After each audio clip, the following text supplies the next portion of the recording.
Warriors Rock Party Tour, July 8th. Tickets at EmeraldQueen.com. By Safeco Insurance, find a local agent at Safeco.com. Do more. And by your local Ford store. The Mariners playing the final game of this two-game set. A chance for a sweep inside Minute Maid Park. The roof is closed. The Mariners winners last night behind James Paxton, Mike, and plenty of offense early. 3 home runs by the Mariners off of Dallas Keuchel. And Kyle Seager was one of the first to join the party for Seager. A blast that came with a couple of men on base. 3-run home run in the first inning, going opposite barrel for Kyle, hitting it out to left field for Kyle. His 10th home run, 36 RBIs on the year. Seegers just gets over the wall. This one we weren't sure if it'd be fair or foul, but it was a fair ball. Well, Aaron, the roof was not working right today, and it might have been because of that home run as it ricochets off the glass. And how about the Mariners shortstop, Gene Segura, nearly up to the tracks. That was impressive. That fastball inside off the plate, able to keep it fair with a home run for Segura. Now, which do you like more, Mike? The home runs or the defense that we have seen by the Mariners? Well, the defense has been terrific, including Heredia. Kyle Seager, Gold Glove caliber year at third base. But I'm always going to pick the home runs. I figured that might be the case. We've got first pitch. The Mariners have their eyes on a 2-game sweep of the second-place Houston Astros.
Good look at Minute Maid Park here in downtown Houston, Texas.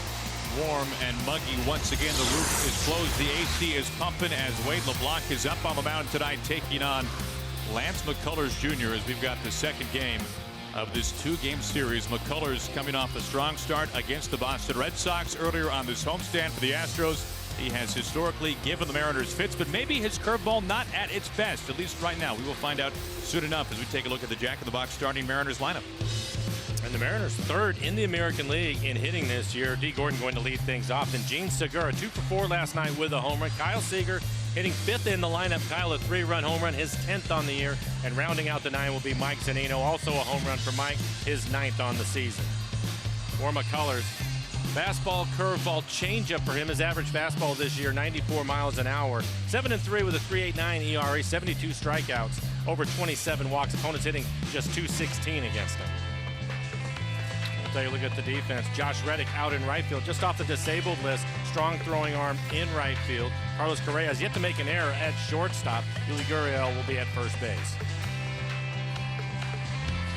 I mentioned the last start for McCullers. You can see what he did against the Red Sox, a quality start. And one thing that was most striking about that start, Mike, you can see 4 strikeouts from McCullers. Normally you expect more. Only 1 swing and miss on his curveball against the Red Sox. Yeah, that is a bit strange, but again, he's been inconsistent with his curveball. You mentioned his last outing against Boston, where he really pitched well.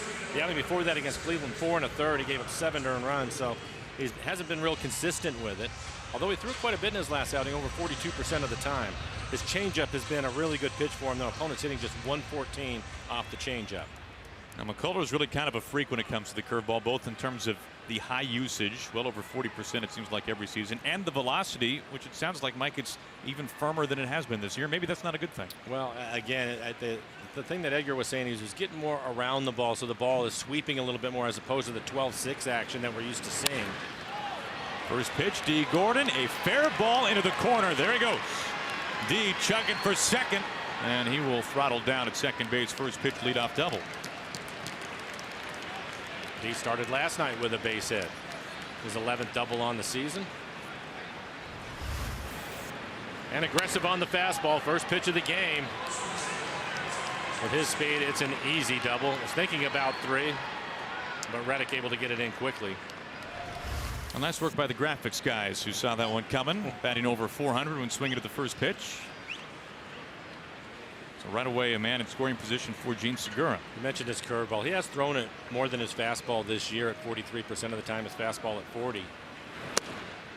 But if he gets around the curveball, it'll work its way across the strike zone as opposed to the 12-6, which he typically will bury. That's the one that's difficult to lay off. We saw that one in Seattle was his best curveball.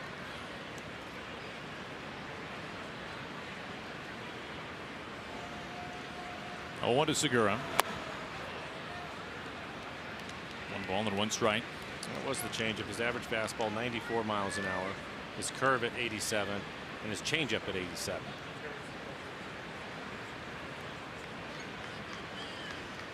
Now the Mariners trying to get some colors early, just like they did to Keuchel last night.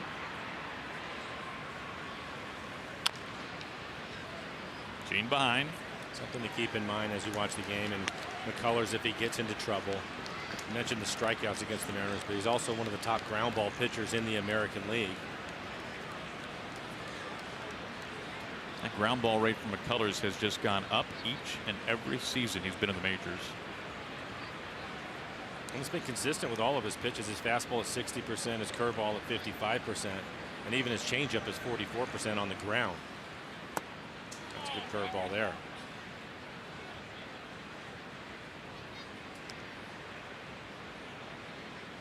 Tim Fedorovich getting the start tonight behind home. Brian McCann remains on the disabled list. We saw Stassi last night get the start behind the dish for the Astros.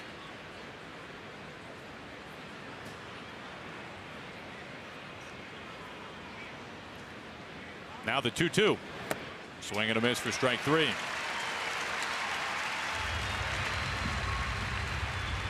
that was on the good curveball.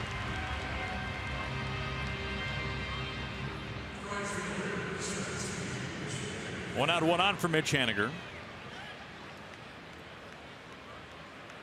RBI chance here for Haniger, and if you look at the American League leaderboards, JD Martinez and Manny Machado, the only men in the league with more runs batted in than Haniger. Checks in tonight with 43 on the season. Looks at strike 1.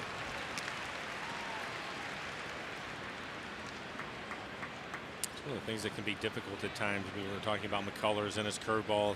So you would think, well, why not try to hit his fastball early in counts and not let him get to the curveball? There's an example of it. First pitch curveball for a strike, and then he'll expand the zone. So he's not just going to give in and throw the fastball. He really mixes those 2 pitches up well.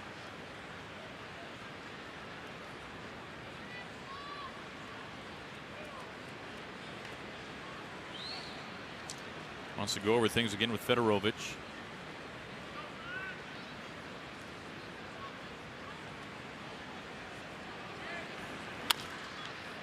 Third base. Tricky hop there for Bregman. Throws a little bit wide, but Gurriel keeps his foot anchored.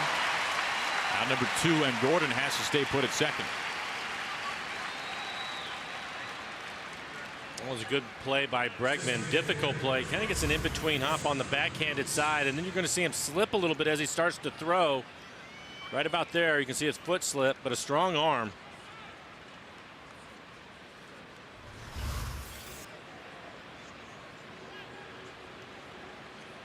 Well, the Mariners try not to spoil the leadoff double on the very first pitch of the ball game from D. Gordon. Here is Nelly.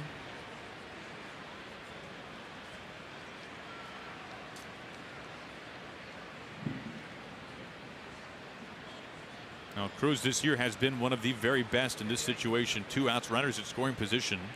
Batting .393, that's second in the league. Will not take much to bring Gordon in from second base.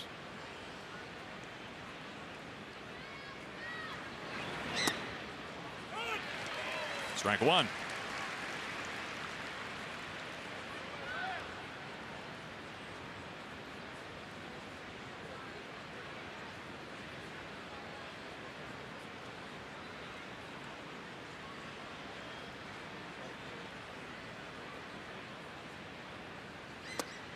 And behind, 0-2. And he's not seeing the fastball. Curveball, then back with a changeup.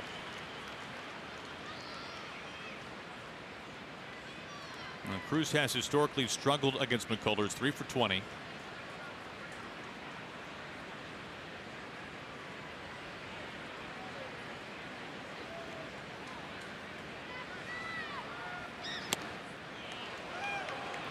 There's the fastball missing wide.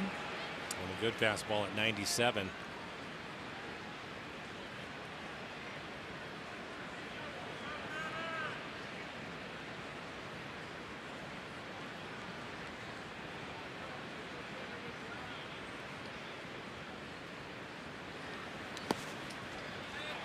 Good stop by Fedorovich. When we talk about the percentages of the fastball for McCullers, how many pitchers are there right now who throwing 89 to 92 that are saying, if I had 97, I'd be throwing that all day? Well, we have said that over the past few years watching him pitch.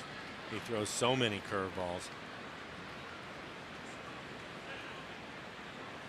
Almost would dream of that velocity on the heater, but the curveball has been an elite pitch, to say the least. Now the 2-2. In the dirt, Fedorovich will have a busy night. And those are 2 incredible blocks. The curveball, both of them well out in front of home plate in the other batter's box. The first one hit him in the chest protector, and I think that had a piece of the glove and maybe the shin guard, but able to keep it in front of him.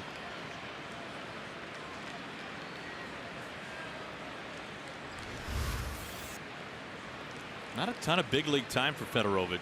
That guy has been in the minors most of his career. And if either one of those get away from you, have D over at third, then you have to wonder if McCullers is going to bounce another curveball if he's at third as opposed to second, which may give Nelson a better pitch to hit. Now he's going to walk. 2-out walk to Cruz.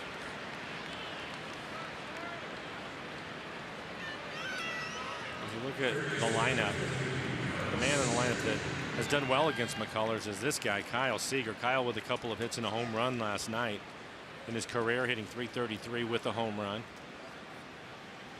Maybe for the Mariners, the right guy at the plate.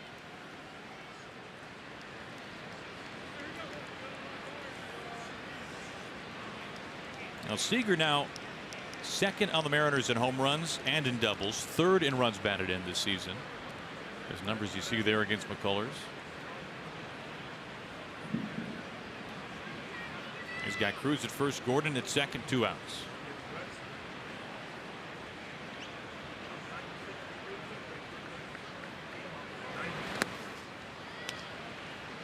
Ball 1.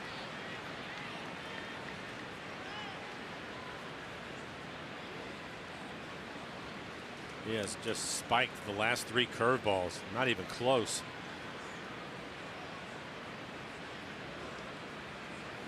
McCann on the disabled list, a knee injury.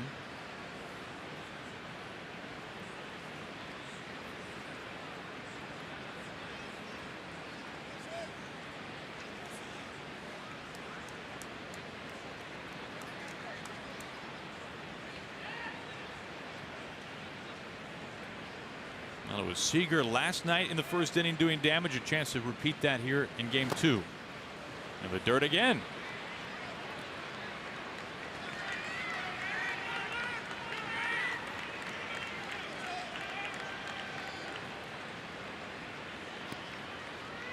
A.J. Hinch, the skipper of the Astros. And Mike, if you're the hitter here and all of a sudden that curveball is not landing anywhere close, it has to change what you're thinking up there, doesn't it? Yeah, I think he has to look fastball right here. He may get the changeup, but he has to look fastball. Kyle, you can see what he's done with 2 outs. 321 average, driving in runs. Another breaking ball.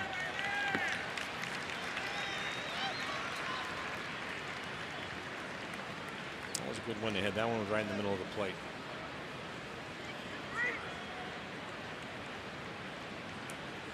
Well, the Mariners entering tonight with a 5-game winning streak. They've won 14 of 17. Now have the 3rd best record in the majors. And a chance to get to McCullers early. 2 outs and 2 on. 2-2. There's the fastball.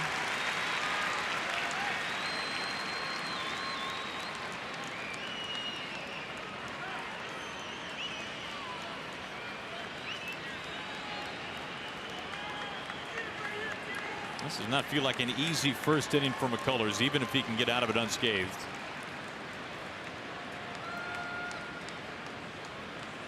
Two on and 2 out.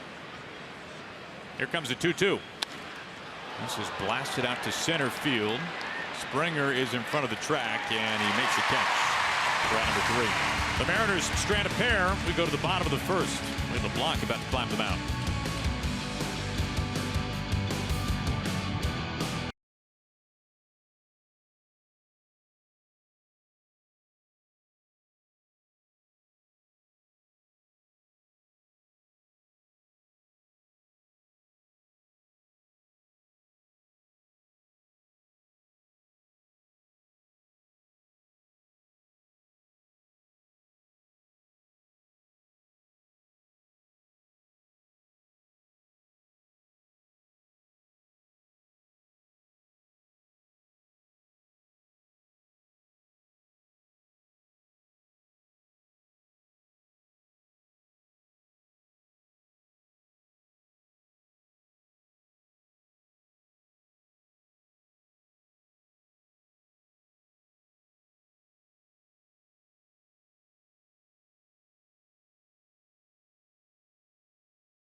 To the start tonight, the native of Lake Charles, Louisiana, just about a 2-hour drive east on I-10 from downtown Houston, Texas. He will be facing this Astros lineup. Houston 3rd in the American League in runs scored. George Springer leading off. Want to be careful with him. He leads the league with 4 leadoff home runs this year. Yuri Gurriel hitting 5th in the lineup. 11-game hitting streak for him. Tony Kemp getting his first start. He will round out the 9 for Houston. Show the numbers about LeBlanc overall this year. 1-0 record, a 2.6 ERA, a 1.7 as a starter, 35 strikeouts over 9 walks, opponents hitting 240 against Wade. You have to shift on it for Springer. Looks at ball 1.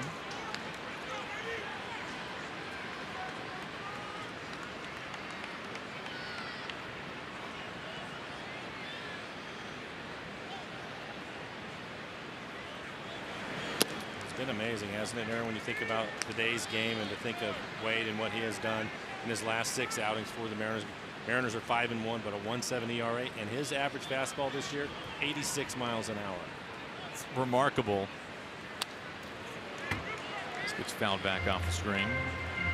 So along with the fastball, cutter, curve, changeup. Springer has been hot this month. You mentioned the repertoire, and This is what Scott Service has talked about. This is the difference maker this season, it seems like, for Wade LeBlanc. He's not just the lefty who throws changeups anymore. Right. He has the curveball. He has the cut fastball. This is something that I really talked with Wade about early once he came back to the Mariners. Very late in the springtime. Was really working on throwing more of his pitches. And he's been doing exactly that. And we've seen the dividends once he's joined the rotation in particular.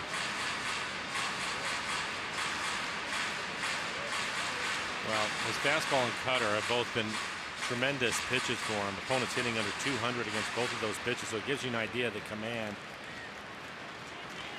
Been able to locate both of them. At times he can expand the zone with the cut fastball in on the right-handers. Here's his 2-2 to Springer. Seager back a half step, takes his time. There is down number 1.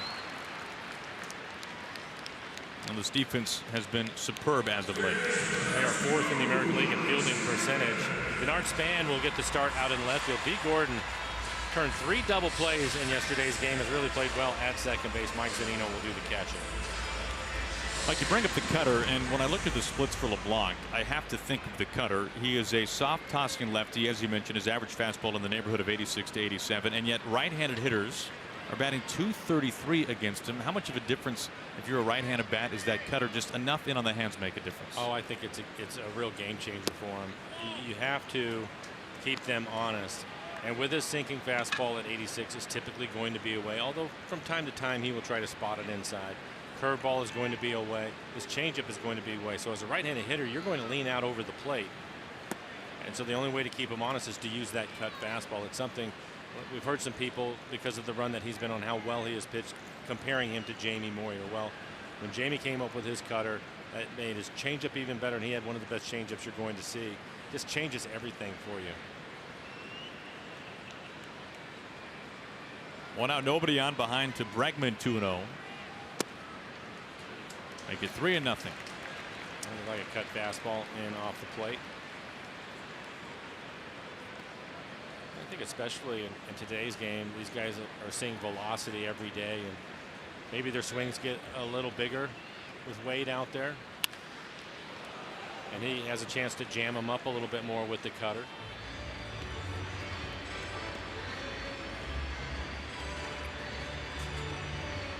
For Wade, making his first start away from Safeco Field since that makeup game in Minneapolis when he spun 6 scoreless against the Twins.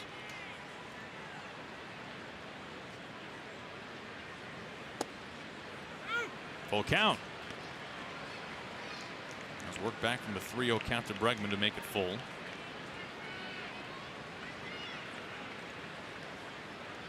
45 innings, just 9 walks for Wade. A 1-out walk to Bregman.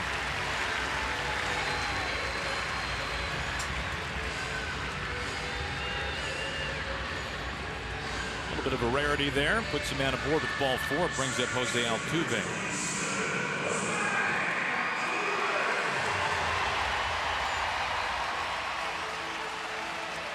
Altuve has seen LeBlanc well in 6 career at-bats.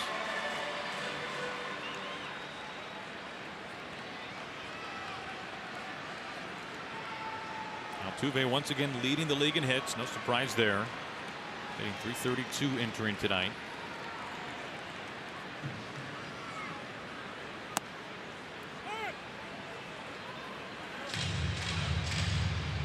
Now, this run that the Mariners have been on, it has been in large part because of the pitching, and especially the starting pitching. The Mariners rotation 2 runs or fewer in 6 consecutive games, and in 10 of the last 11. Out onto the track. Span is there, and he's able to make the catch in front of the manual scoreboard. Altuve allowed out number 2.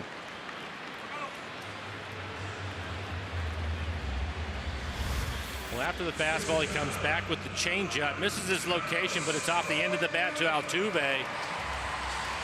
High fly ball, giving Denard Span plenty of time to run over and make the catch. He missed last night. Out the field line is just .315 to the Crawford boxes and left. Does not take much. Here's Carlos Correa.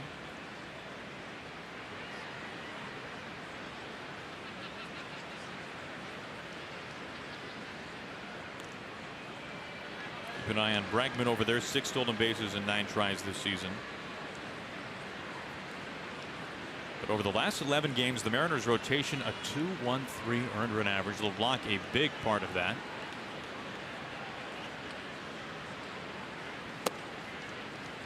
One thing I think would surprise a lot of people, Mike, look at the amount of innings that rotations have logged this year. The Mariners rotation has logged the 5th most innings of any team in the majors. You and I were talking about it yesterday when we were thinking about the Mariners bullpen and looking at strikeouts, and we were a little bit surprised that they weren't at the top of the list or close to it, and it's because they haven't pitched as much as the other teams. We just saw Paxton pitching into the 8th last night. He has obviously given Scott some enormous innings. We saw Felix go 8 on Sunday against Tampa Bay. Yeah. Rays will see him again in St. Pete. Mariners begin a 4-game series at the Trop tomorrow night. Marco Gonzalez has pitched deep recently. And Mike Leake, who we'll see tomorrow, has worked deep into games as well. We've now named everyone in the rotation. I think that's the point. Well, they pitched well.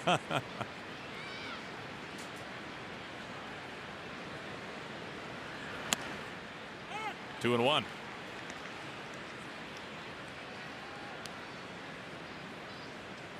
I think the other thing with Wade today is you look at Houston in their lineup, the majority, the really good hitters are right-handed. They have power, especially with the short porch, and he's going to be careful with them. See with that changeup. So we may see the counts, 3-ball counts a little more than we're usual. We may see a walk or 2 more. Typically this year for him, his pitch count has been in the 70s. So Scott has him get through the lineup a couple of times, 5-6 innings, because he's typically efficient. He might have to work a little bit harder, throw a few more pitches to get through 5 or 6 innings today before he turns it over to the bullpen. He has fallen behind 2-0 to 3 the first 4 hitters. Full count.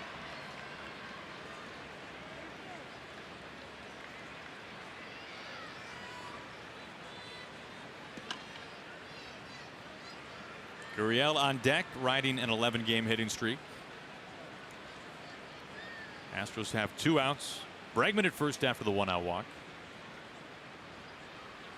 Swing and a miss for strike 3. Correa is down on strikes. And that gets LeBlanc and the Mariners out of the first. We go to the second scoreless.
We have asked you to ask some questions of the booth using the hashtag AskRoot. We promise we don't only take questions from Hall of Famers. As Walter Jones chimes in, Mike, and wants you to explain the shift and asking why don't players just bunt to beat the shift? It's a question that I get a lot, and I think that there's a couple of reasons for it. One, most of the guys that are going to put the shift on are guys that are hitting in the middle of the lineup, so their job primarily is to drive in runs and try to hit the ball out of the ballpark. So they're not used to bunting. And you would think it's a simple thing, but it's something that they rarely have done, and so they're not real comfortable doing it. It's something that we've seen Kyle Seager work on over the past few years, because Kyle, he has the shift on a lot. And I talked to Kyle about it, and Kyle was explaining to me that he's aware of what's going on out there and that he will try to bunt most of the time if he's leading off an inning. It also depends on the score of the game. If it's late in the game and you're down a run or two, for the guys in the middle of the lineup, you want them to swing the bats. But we've seen it from Kyle. Usually early mid-game, he will try to drop the bunt down. But again, more than anything, I think it's just the guys just are not comfortable trying to bunt. There is beating the shift, hitting the ball the other way. There you go, Big Walt. And so I think it's something that it'll be interesting to watch over the next few years. It seems that the league always adjusts, and I saw that base hit by Ryan Healy going the other way, and I think we're going to see more of that. And for Kyle, I think we'll see him hitting the ball the other way too. He's already done it this year, driving the ball the other way, including the home run that he hit in the left field. So there's a lot of variables to it. And if you see somebody like Span here or D. Gordon, they're never going to put the shift on because they will bunt and bunt for hits because it's something that they do regularly. Well, we invite you to tweet us using the hashtag AskRoot, and your questions might be answered on the air. 0-1 to Span.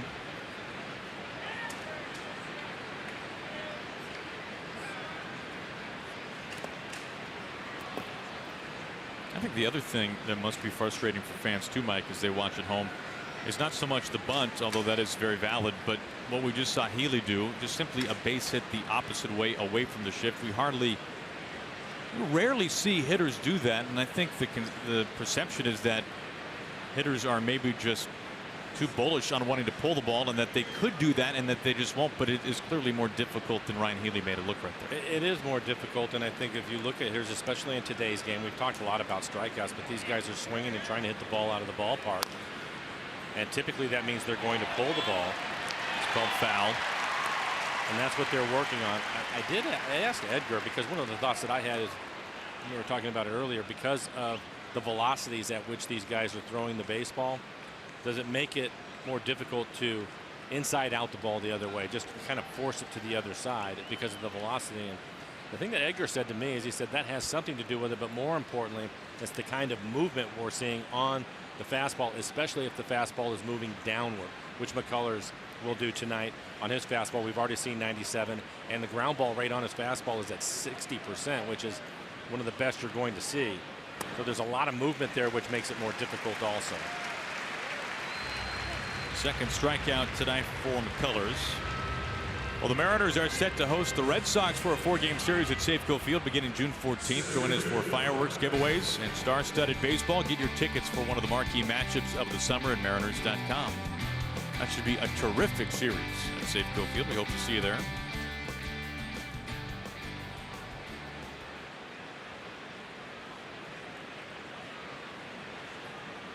One out, one on.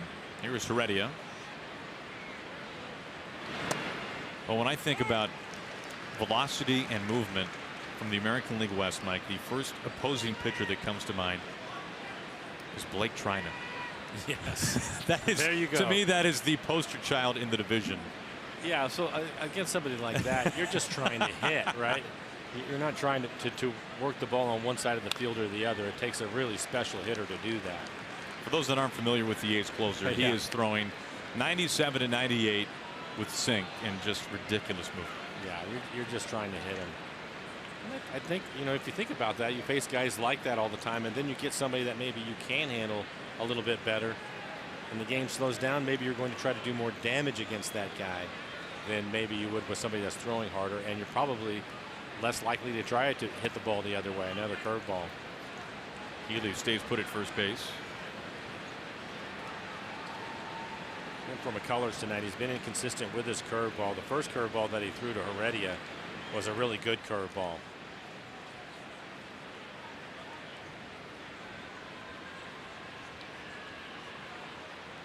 That downward movement from his curveball. It's typically a late break. He throws it hard. It'll be 85 to 87 miles an hour.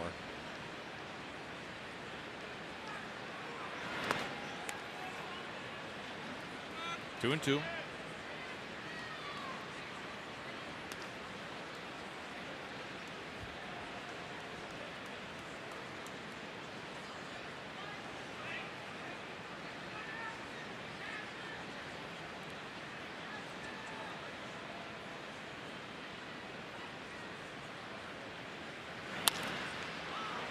Correa, the shortstop, flips to Altuve out of first base in time for the double play.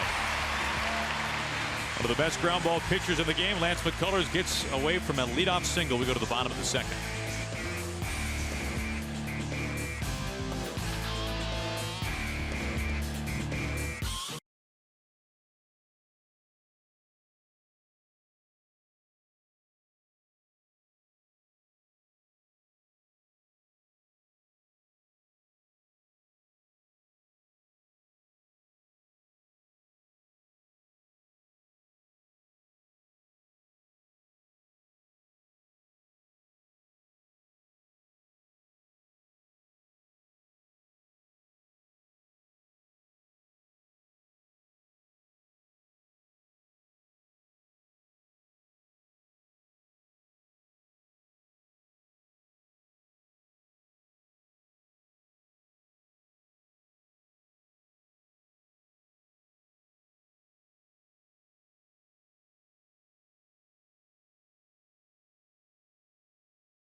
For your future, start with simple steps today at countryfinancial.com.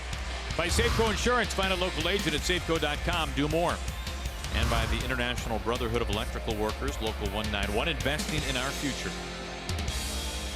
Look down the concourse inside Minute Maid Park. Roof closed tonight. Mariners and the Astros scoreless. We open up the bottom of the second. Yuli Gurriel leads it off for the Astros. Goes after the first pitch and lines it foul. He has been hot for Houston lately, an 11-game hitting streak for him. That ties the career best.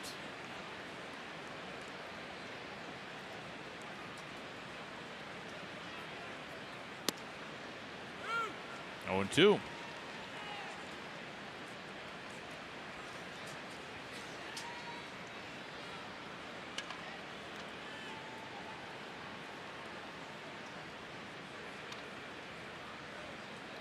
LeBlanc with a walk and a strikeout back in the first inning.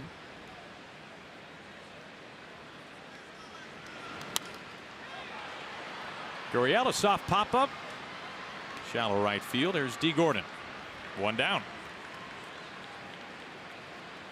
Now we take a look at our Rocket Mortgage breakdown. Go back from the start of LeBlanc's first start. That was back on May the 3rd. How about American League ERA leaders? Wade LeBlanc. I think he tells Paxton about this. Verlander, Kluber, Daniel Mengden of the A's, who had a tremendous month of May. And then there is Wade LeBlanc and James Paxton. Well, if Wade hasn't had the conversation with James, he should.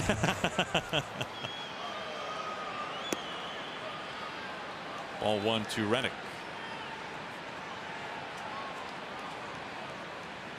Reddick just activated today from the disabled list.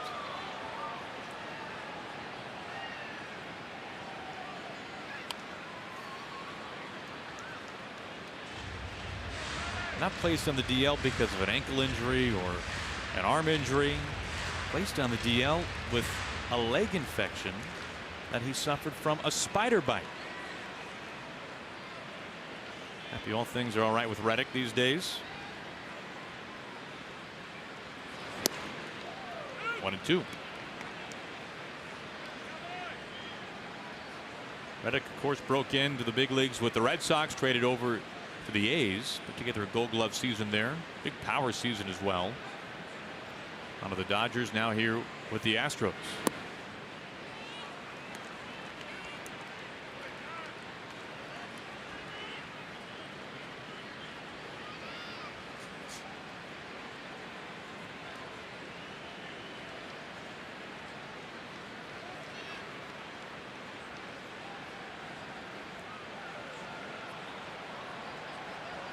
LeBlanc, a long look in. Now Reddick steps out.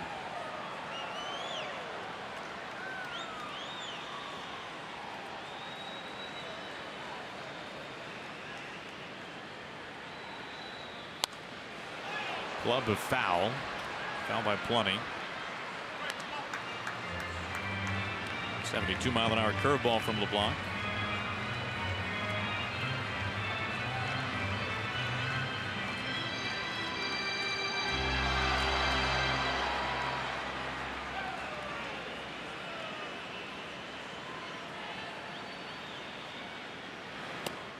A wave and a miss, chasing a pitch on the outer half.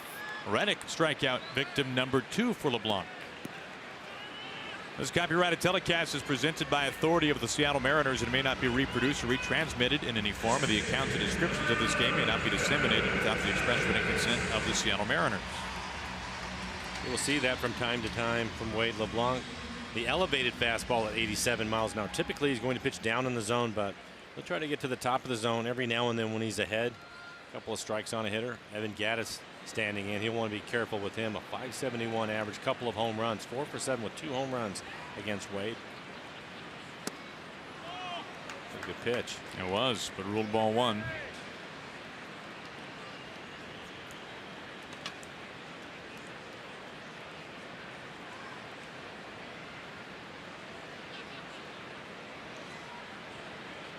Gaddis now digs back in.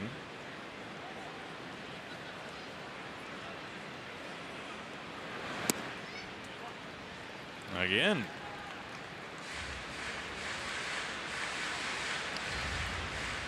I feel like, Mike, there's a big difference between a 2-0 count and an 0-2 count. It's just a gut feeling here. Well, you would be right. It's a big difference.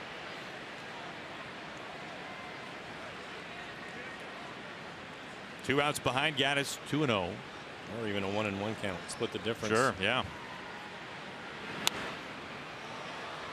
It's a swinging strike on a foul ball. Cutter in on his hands.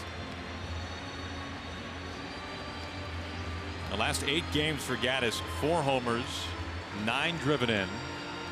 Nearly had a home run last night. Gamble caught with almost his nameplate pressed up against the manual scoreboard in left field.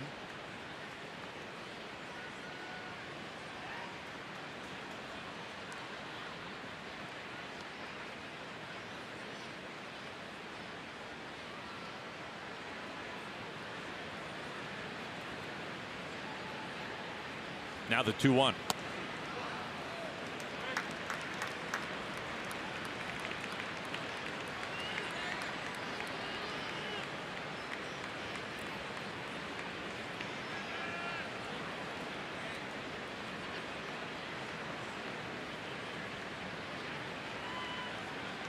They have Gordon swung around over in the shift.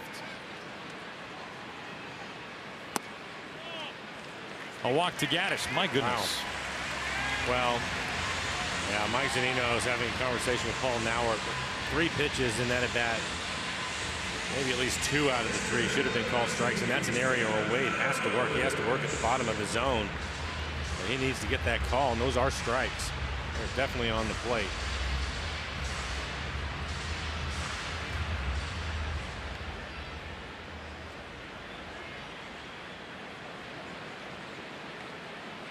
Tim Fedorovich making his 2nd start this season for the Astros, just recently called up. And we've talked about this before with pitchers like LeBlanc, Mike, especially early in game. If you're not getting that call, although there is frustration for LeBlanc, he has to continue being right there, doesn't he? He has to.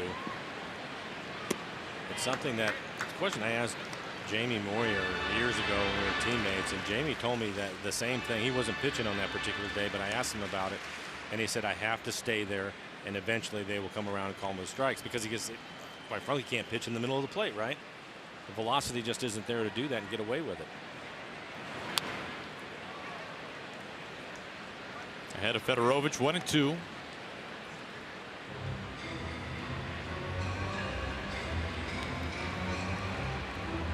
Fedorovich, 30 years old, drafted out of North Carolina. Batting with Gaddis at first base, 2 outs, bottom of the second.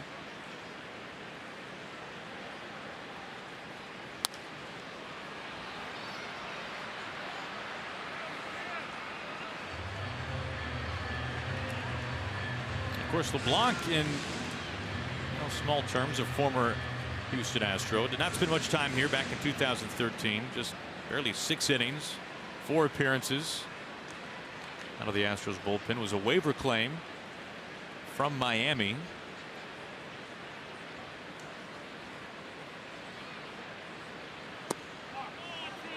A little bit inside.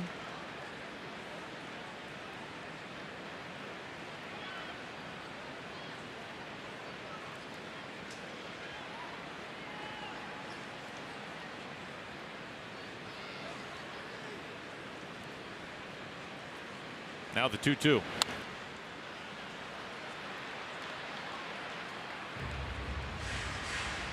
.40 pitches for Wade. 23 strikes.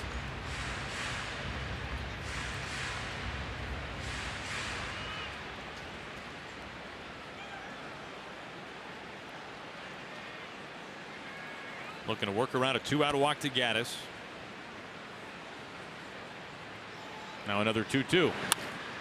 Ground ball, Segura over to D. Gordon. That will quickly end the bottom of the second. A man is left. We are scoreless through 2.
Occurs anytime you take your eyes off the road. If you're on the road, off the phone. Let's reach our target zero goal together. 0 traffic deaths in your family, 0 traffic deaths in our state.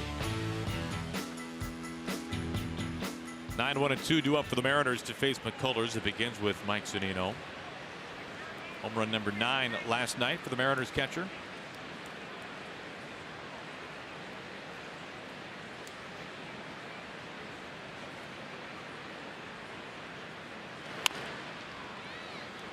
Strike 1 as they put the shift on for Mike. And you talk about the home run ball for McCullers. We've talked at length about how good of a ground ball pitcher he is. He has not given up a homer in 8 of 12 starts so far this year. Like you referenced 2 starts ago, the rough numbers he had against the Indians. 3 home runs in that game, half of his season home runs.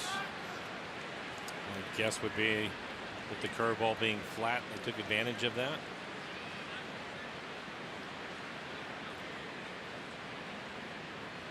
So we have 6 home runs this year, 4 on the curveball.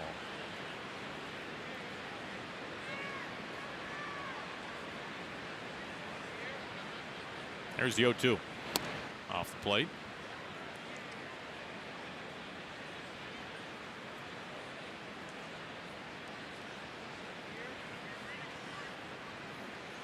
We heard Scott, as Jen points out, talking about Edgar trying to tinker with a couple of things with the guys.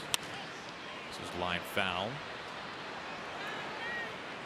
Trying to come up with some new remedy to solve McCullers. I suppose it's easier said than done, but you could say the same thing about Keuchel last night. That's not to say that the Mariners have never been able to get to McCullers. They had a rough time against him earlier this year at Safeco Field.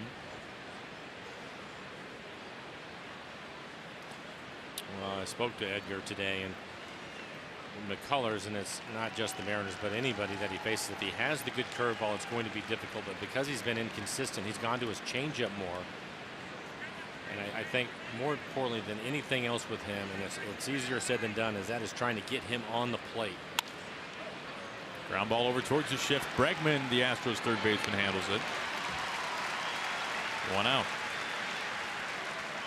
Fans will have back-to-back chances to take advantage of Mariners value game savings when they face the Angels Monday and Tuesdays. For select bleacher or view seats for $15 and main or club seats for $30, courtesy of BECU. Head over to mariners.com for tickets. This will be the second time through the lineup, so I'll be curious. D. Gordon, he hit a double his first time up, jumped on a first pitch fastball, hit it down into the right field corner. And I think that you're going to see them try to be a little more aggressive early in counts if they can be, especially if they can get the fastball and not have to deal with that curveball at all. And he has a good fastball. He's topped out at 97 tonight.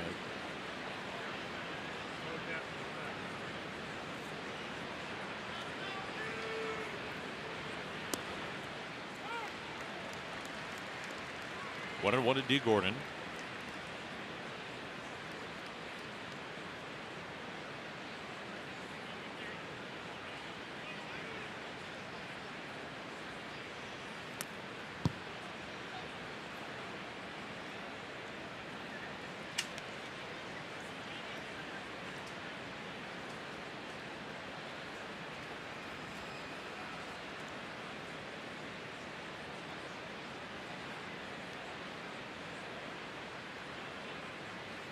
Bunting. McCullers, a bare hand, a fastball to first base. That is a pretty impressive play. Well, McCullers is a good athlete. He deadens it, no problem there, just not close enough to the line as he bare hands it. That was a pretty good fastball. How about the home road split so far this season for McCullers, Mike? 5 starts here at home, a 197 earned run average. Add to that an opposing batting average of 173. 7 games away from Houston.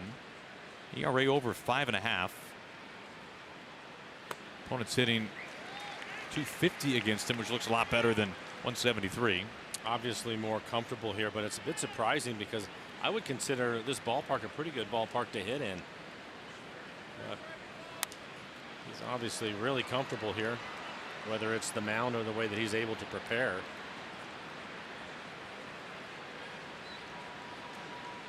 We saw a couple of years ago Dallas Keuchel go undefeated at home, and his numbers here at this ballpark have been exceptional over the course of his career as well.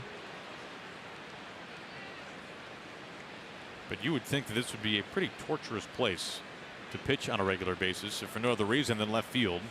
Now it has changed a little bit with center field becoming a little bit more human than 400 whatever it was before. Talsell no longer here. 409 to center field now. Ground ball back to Bregman. Busy this inning. 3 ground ball outs, and the Mariners are retired in order.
out against the Astros.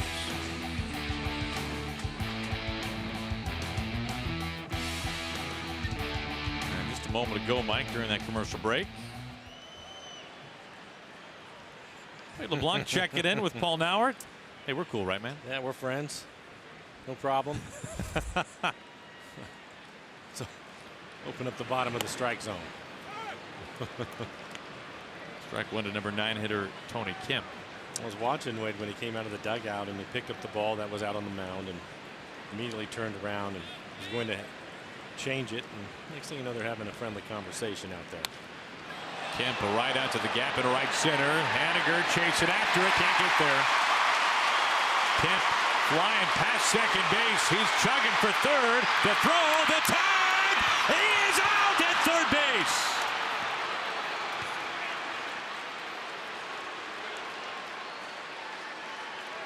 Right on the money.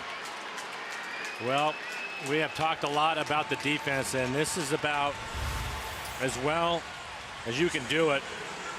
First of all, you're going to see Haniger. He's going to barehand this when it bounces up in the air, gets it back in quickly. More importantly, it's an accurate throw to D. Gordon. D has a strong throwing arm, and it is a strike. One hop strike right to Kyle Seager to finish the relay and record the out. That was just perfect. Leadoff man George Springer back to the tag. Primera Supermo in the dive by Kemp, and Kyle is going to put the tag on him. Clearly out. Just Haniger able to get over there, get the ball back in quickly, an accurate throw. We know he has a strong throwing arm. And then for D, he made it easy for Kyle. A perfect one-hop strike, which is easier to handle when you have a runner getting involved into the play, and a tag right on it. It was perfect. Ties up Springer 1-2. Now, why is the hop easier? I think it's easier because you're going to take some of the speed off. Sometimes when you throw it in there all the way with the runner, there might have been time, but if it's in the air, you lose sight of the ball for a split second, and it's going to get on you real quick. And I've seen guys get handcuffed, or it hits the runner. Right there, you can make an adjustment if he needed to. Fortunately, that was just perfect. No problem at all.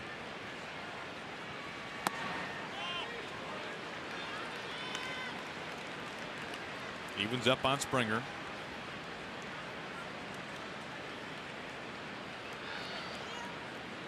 And sometimes too, when you throw it all the way in there, the ball have a tail to it. Once it hits the ground and it skips, it'll straighten it out. Couple of bounces out to Kyle Seager. Easier play this time around. 2 outs.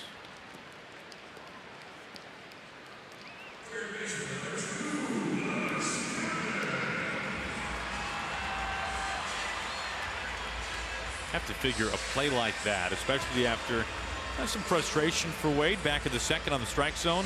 A play like that, not that Wade needed a pickup, but man, after you think that you've given up at least a double and possibly a triple to begin an inning, get that taken off the base paths. Now you blink your eyes, 2 outs.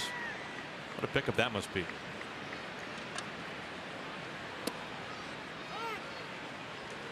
Strike one to Alex Bregman. Well, especially at this point, it looks like it's going to be another low-scoring game. So all those little plays make a big difference.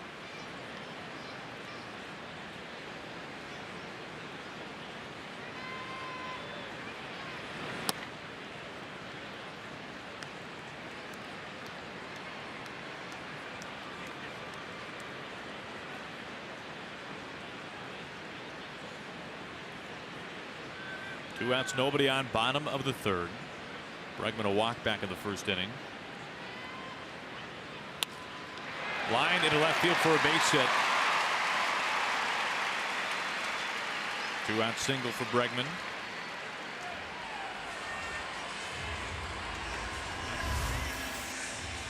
That's a changeup, probably off the outside corner. It's towards the end of the bat. It's a soft line drive into left field. Give Bregman some credit. Hit a pretty good pitch.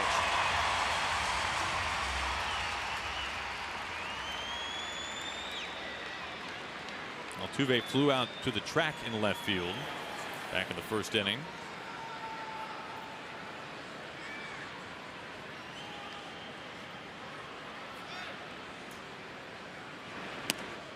Looks at ball one.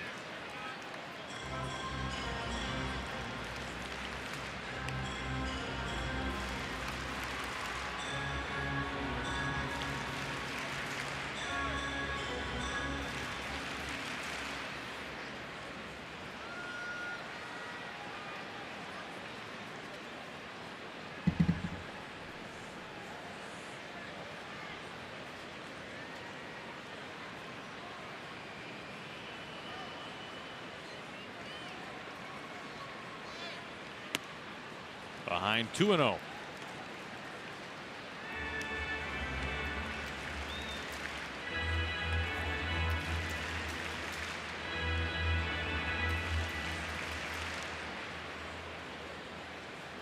We have seen LeBlanc have to work from behind in this game more than usual.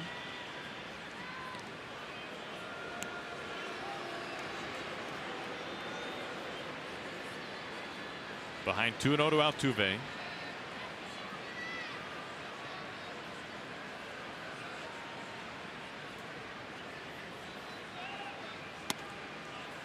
Three and 0.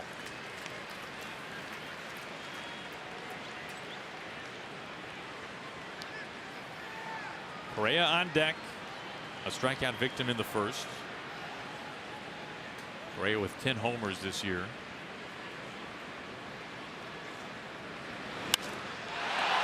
This is hooked by a ton. No doubt about the distance or the height.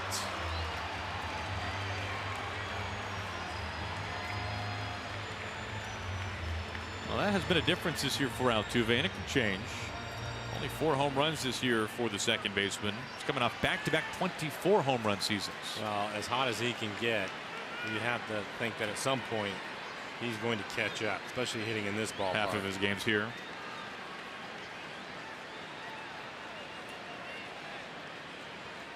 Now the 3-1. 2 on. Thought it was interesting watching down towards the dugout where the Mariners are. Chris Prieto positions the outfielders.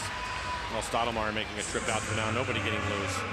But Chris was trying to get Denard Span's attention in left field. And he was telling him no double. So with 2 outs, they didn't want to double to score a run with Altuve hitting. And I was looking out there and I was thinking to myself, well, Denard is playing right in front of the warning track, and then you have the wall there. Well, what he was trying to do was to get him more towards that corner, up towards left center field. And we talked about it in the ball game last night. This ballpark, the outfield, has different angles to it, and he was trying to protect in that angle. It's only 362 out to that fencing next to the scoreboard, and Denard had to move over to protect that corner right there, which I thought was pretty interesting, and they were able to get his attention to move him over, not necessarily back further, but over a little bit to watch out for that.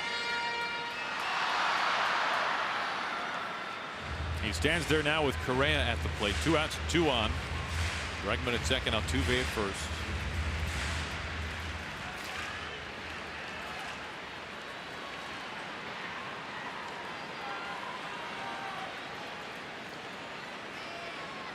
First pitch to Carlos Correa is across for a strike.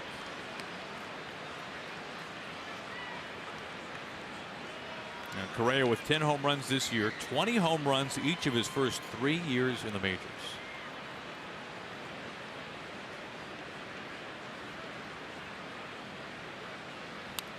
Oh, and 2.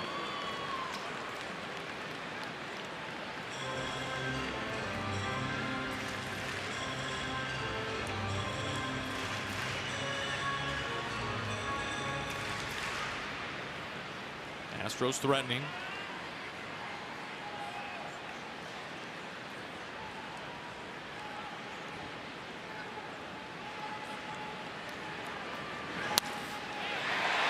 Gordon has a tick off his glove. Bregman coming home. Throw, play, tag. He is out. What a defensive inning by the Mariners, highlighted both times by that man, D. Gordon.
Mike, you want to talk about a highlight-worthy play. Well, I'm telling you, slicing away from him right off the end of his glove, stays with the play. He's aware of what's going on with 2 outs, that they were going to send Bregman, and he throws another strike. Mike Zunino putting the tag on him.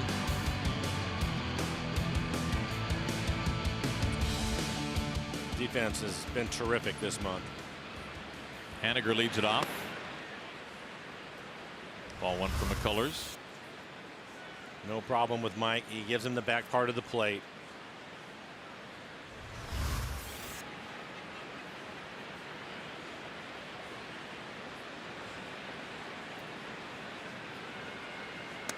Well, how good was the defense that inning? A leadoff double, 2 singles, a walk. No runs for the Astros. Well, and what an athletic play. 1, to knock the ball down on the dive, but 2, to be able to get to his feet quickly, chase it down as it was rolling away from him, and then a spin and throw a strike to home. What really struck me, especially watching it a second and third time, is the lack of panic when he was tracking that ball down. Veteran player.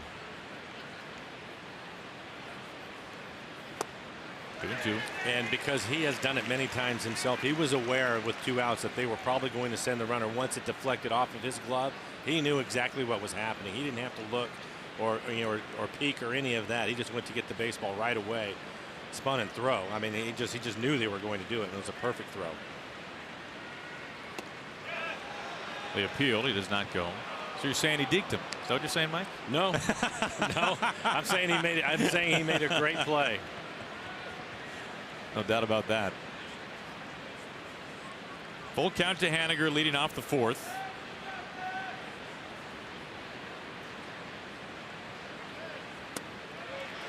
He goes. Strike 3, I beg your pardon. There, and that was one of those plays where I have no problem at all, if you're on the Houston side of things, of sending the runner. Because it was going to require something special to throw him out, and that's exactly what happened on the Mariners side. Mitch thought that was off the plate away. Another breaking ball.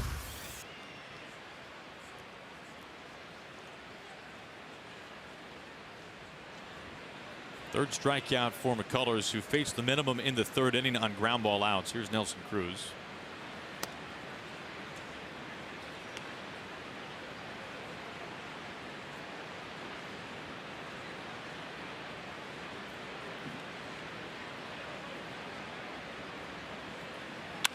Cruz shoots this, gone, left field, Mariners on top, leaving a dent. It is lodged in left field. No doubt about number 11 for Nelson Cruz. 1-0 Mariners. I was just going to ask you, Aaron, if during batting practice today when I was down on the field, did you hear him hitting? You don't even have to be looking. You know who's hitting. Just ricocheting off the wall out there. And that's exactly what happens here. He gets a fastball, looks like.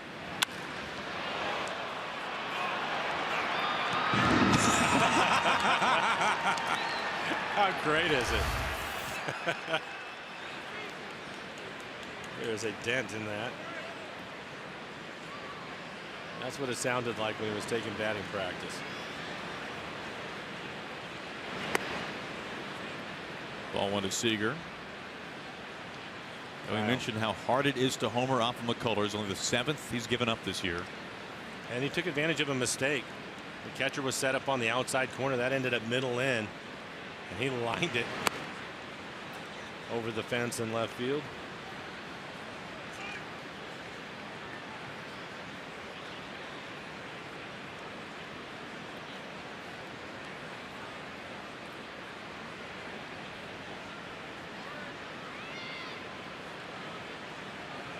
With the shift on, the 2-0. Gurriel, the flip. 2 outs. I was asked today what I thought about exit velocity and giving the numbers and all that thing, which we do from time to time. And I just laughed. I said, I love it when Nelson is hitting. Just to see a 116, a 112, a 118, whatever it may be. He just hits the ball so hard.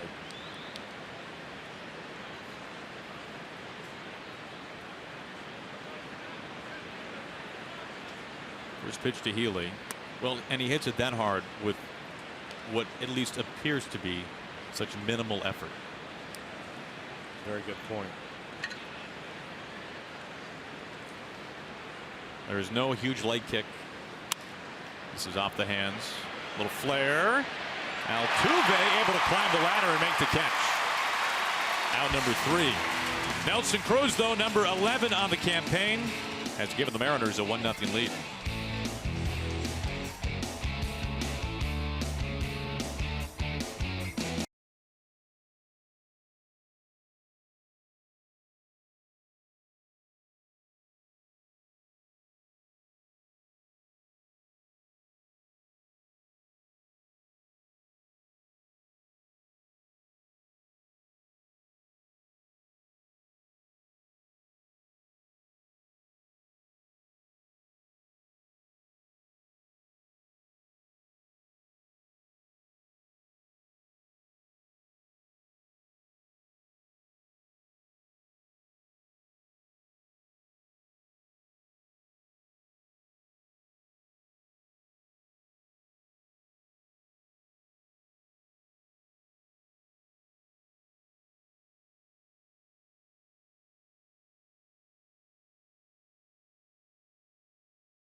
Thank you, Angie. Busy day for the guys back at Safeco Field with the draft. By the way, our congratulations to a local product back home. On a Juanita High in Kirkland, Jason Schroeder, the second-round draft pick by these Houston Astros. Is a top 100 prospect by Baseball America, MLB.com as well. Was a UW commit, Mike. We'll see what he decides to do. His graduation is on the 18th of this month. He will decide whether he wants to go pitch for the Huskies or go play pro ball. Two very good options. Heredia is out to the track. There's number 1. We're looking for more family fun at the ballpark. Make sure you visit the Seattle Children's Playfield on the main concourse in center field. While you're there, stop by the Moose Den to have your photo taken with, of course, the very best mascot in baseball. By the way, Schroeder with a 17 strikeout perfect game against Redmond in April. So that might have opened some scouts' eyes a little bit. I would say so. So congrats to Jason and the entire Schroeder family. Ball 1 to Reddick. I believe the Huskies are going to play Cal State Fullerton at Cal State Fullerton in the Super Regional on Friday. Oh, okay. Yeah. Very nice. Oregon State will be hosting Dan the Man's Beavers. Oh, the Gophers, Beavers and the Gophers. Now that's going to be a mascot challenge right there. Dan's son plays there. Of course, Dan, a former first-round draft pick out of the University of Minnesota.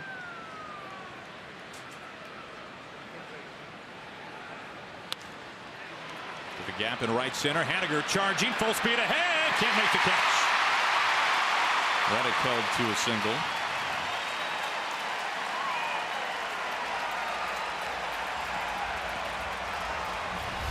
For Reddick, full power for him. He gets jammed, but Haniger was playing back, so was Heredia, trying to make up the distance, but just out of his reach. He was in good shape to try and dive for it. Heredia was there to back him up if it were to get past him.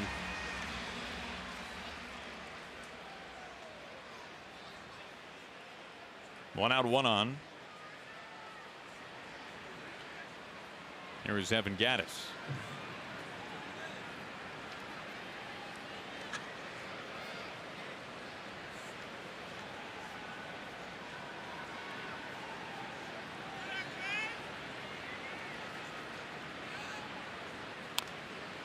Foul at the plate.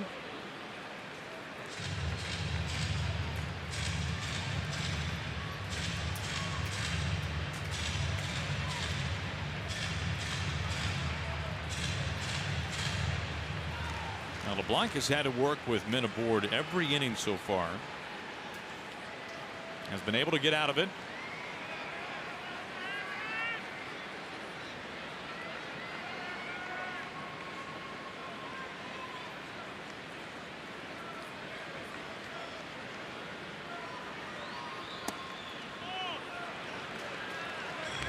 Right there on the corner, but 1-1.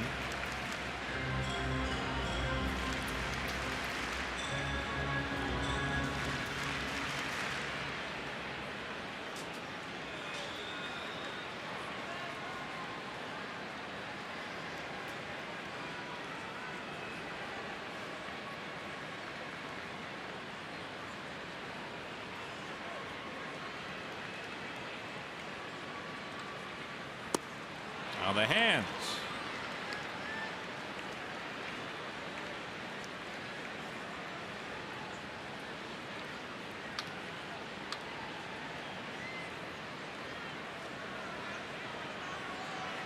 Now LeBlanc a strikeout in the first, to punch out in the second. Working around a 1-out single to Reddick.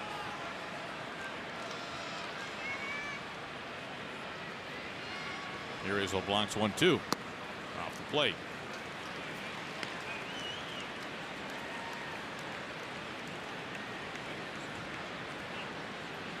Making some good pitches, being very careful. Gattis came into the game 4 for 7 with a couple of home runs against Wade.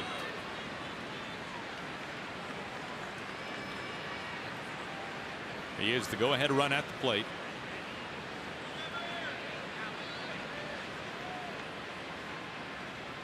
Now the 2-2. Pushes it full. The second pitch, he threw his changeup and it was borderline. It was called a ball, and back-to-back changeups now, both of them well off the plate away.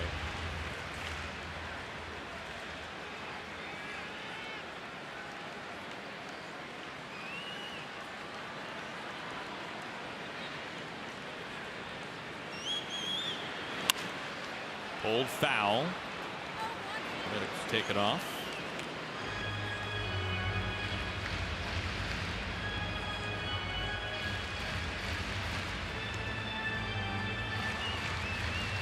Gattis broke into the big leagues a couple of years in the National League with the Braves. During his catching days, we saw him behind the plate the last couple of years some for the Astros after being exclusively a DH in year 1 with Houston.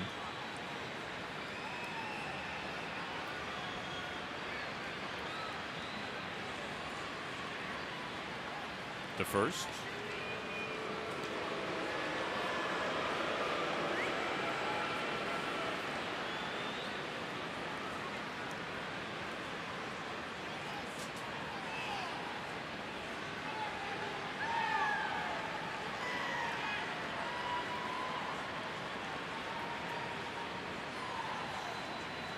Another payoff. A mile high. This has distance. It has enough distance. Gone. Astros have the lead.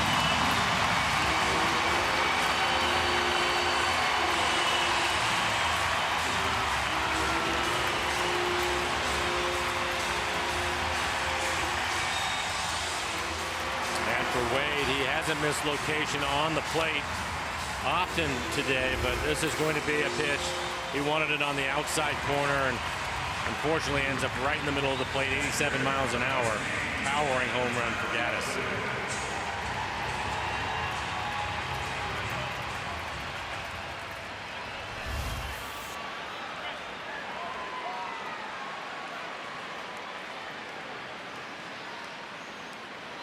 Astros lead for the first time this series as Fedorovich swings and misses for strike one.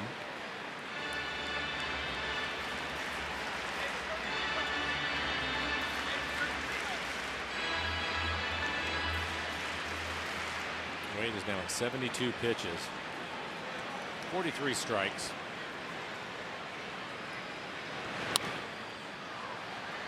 On 2.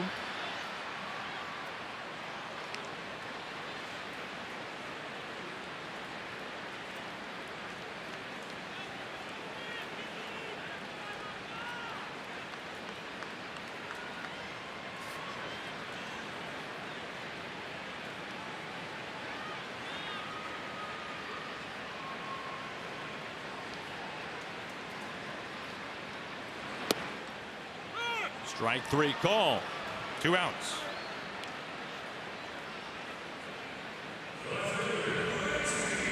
Third strikeout tonight for Wade LeBlanc.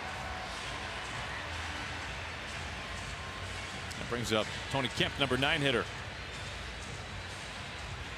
Kemp, a really nice college career at Vanderbilt. He was at one point the SEC Player of the Year. Spent most of last season in AAA with the Astros. He led all AAA hitters in hits a season ago. A double his first time up. He was the man thrown out at third on that terrific relay. Haniger to Gordon to Seager.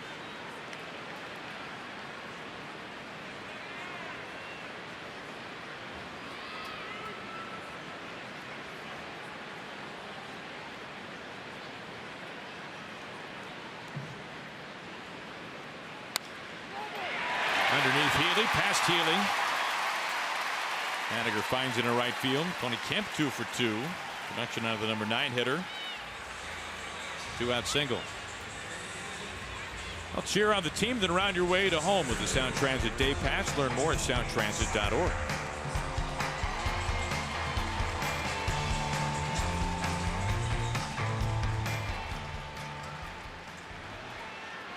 Still nobody getting loose in the pen. Wade at 76 pitches. His high this year is 90 pitches.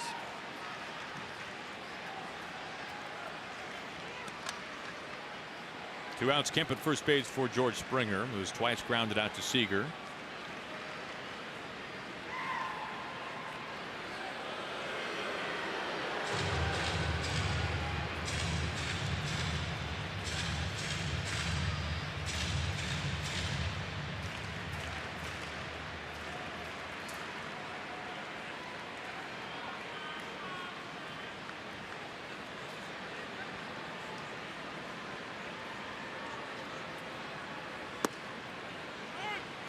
It's a strike over.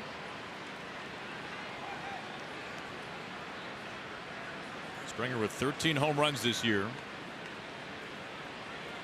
Batting just a tick beneath 290 entering tonight.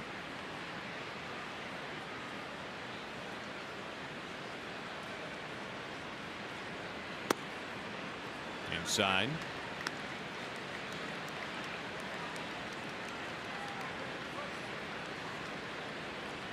Last night the Mariners able to hold the Astros to just a single run. This team third in the major leagues entering this series in runs scored.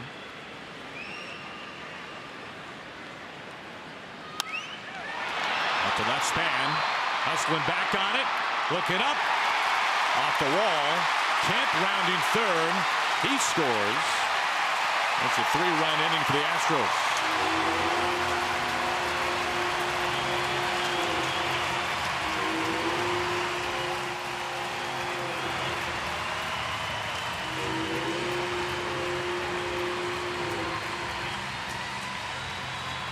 It appears that Springer out in front.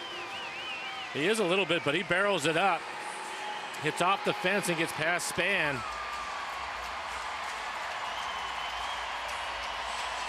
Mel Stottlemyre making a trip out to the mound. Still nobody getting loose. I think that's going to change here quickly.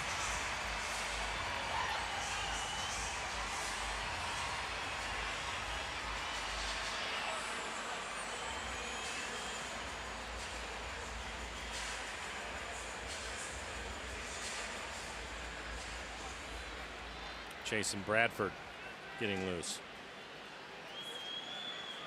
2-run homer and a run-scoring double this inning by the Astros.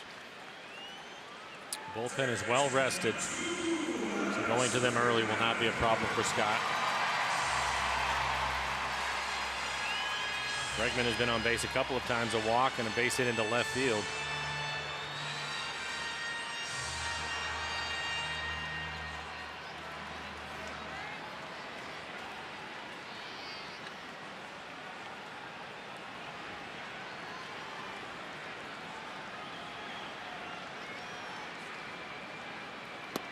Strike one.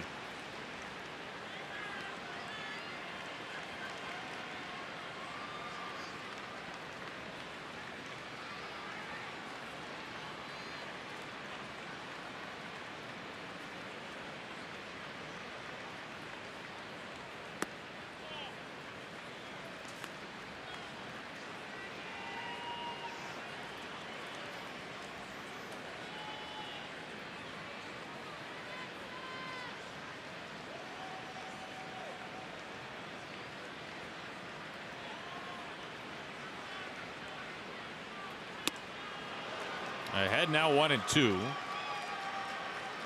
Pretty wild hack out of there for Bregman. Well, you can see by the pitch counts, Wade has had to work hard in every inning. And really has not had an easy one tonight.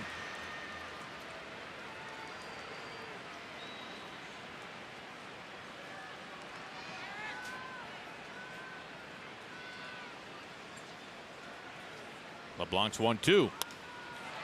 Soft fly ball, dying quickly. Span is able to gallop in and make the catch to end the inning.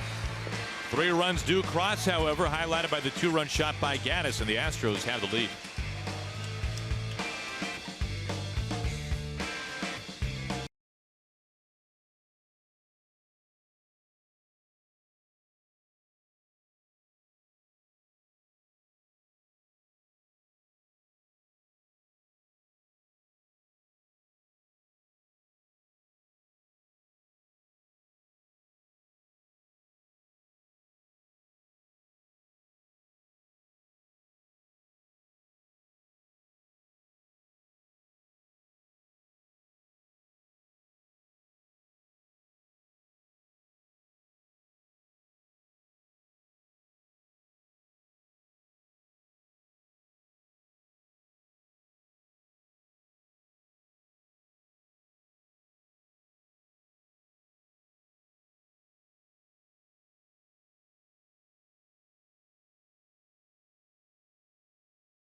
Of the game in the 3rd inning, highlighted a couple of highlight plays, Mike. Well, if you want to see what a relay is supposed to look at, here it is. Mitch Haniger, the barehanded grab, gets it back in quickly. D. Gordon hits him in the chest, and then a strong throw, accurate throw to third as Kyle puts the tag on the runner. And then how about D. Gordon again diving, knocking this ball down with runner in scoring position, spins and fires a strike. Mike Zunino hangs onto the ball using 2 hands to make the tag. So it's a pretty good defense from the Mariners again.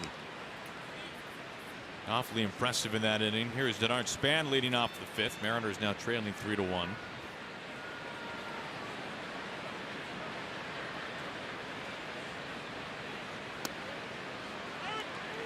And we know that part of the appeal to Span for Jerry Dipoto and Scott Service, he has a very nice on-base ability, and he ended up striking out swinging in the 2nd inning, his first at bat tonight against McCullers. But if you look at the run that he was on prior to that at bat, this is bounced one time to Correa.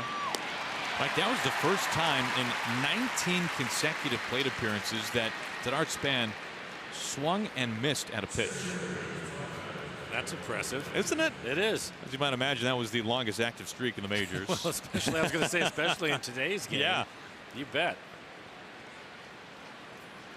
1 out. How about this question that gets chimed in? Remember, you can ask the booth. Hashtag #AskRoot. Mike, can you explain what cheating on the fastball means? That's a phrase we use a lot. We use it a lot, and typically what it is going to mean is that a hitter is relatively sure that he's going to get a fastball, and so they'll just get their swing started a little bit earlier, looking probably middle in most of the time, trying to do some damage with it, and that's all it means. They're not actually stealing signs or anything like that. It's just they're just going to get the bat started a little bit early because the percentages are in their favor that they're probably going to get a fastball to hit. The downside of that? The downside of that is, one, maybe you don't get the fastball.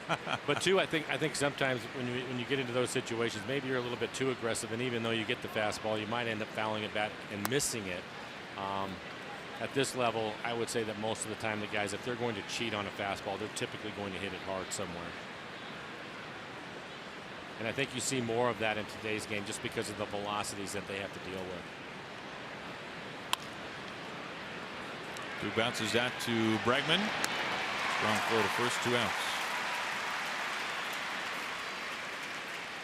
Celebrate Father's Day at Safeco Field on June 17th as the Mariners square off with the Red Sox. First 10,000 dads will receive a one-of-a-kind Mariners barbecue glove courtesy of our friends at EQC.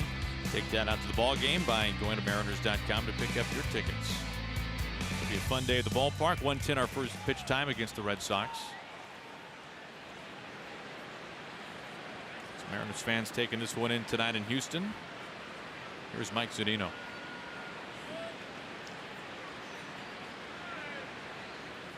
When we talk about cheating on the fastball, I think about some of the swings that we see against Edwin Diaz. Trying to gear up for 98, 97, 98, and then here comes a slider. And then you are just toast. Yes, that's a great example of it. But with him, it's a little bit different in that they're not relatively sure that they're going to get the fastball. They're cheating because he's throwing 98 miles an hour with some movement on it, and you have to get started early on a fastball like that if you're going to hit it. You're not just going to recognize the fastball and still be able to get to it. So it's a guessing game at that point with him, and that's what makes it so tough, especially when he's locating that slider down out of the strike zone. He'll start it on the plate. It looks like it's going to be a strike, and then it just disappears on you because you're expecting it to be that quality fastball it is. So on that one, I would say it's a little bit different than the scenario I was talking about, just because of how hard he throws. Sure.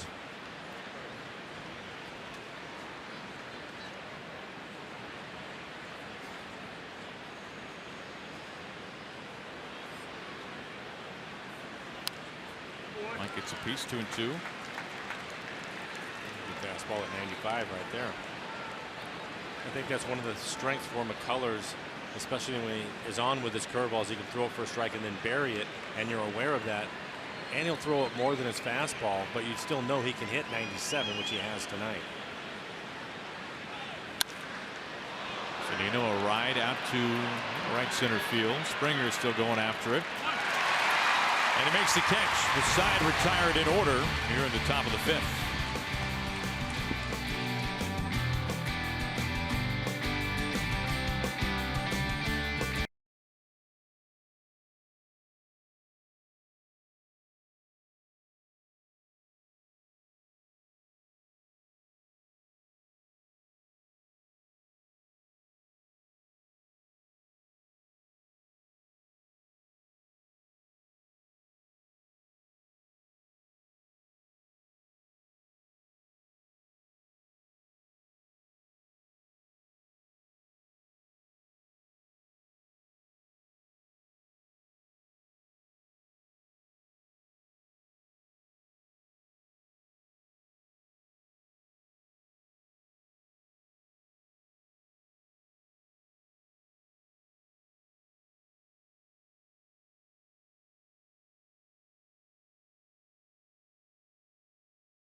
because he would really appreciate it.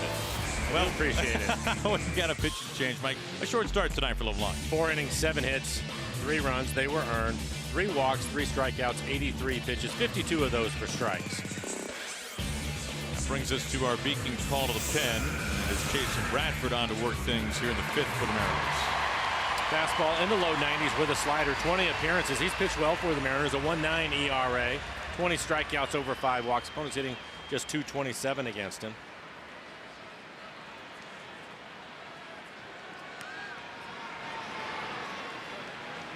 Tough part of the lineup here in the 5th. Altuve, Correa, and Gurriel.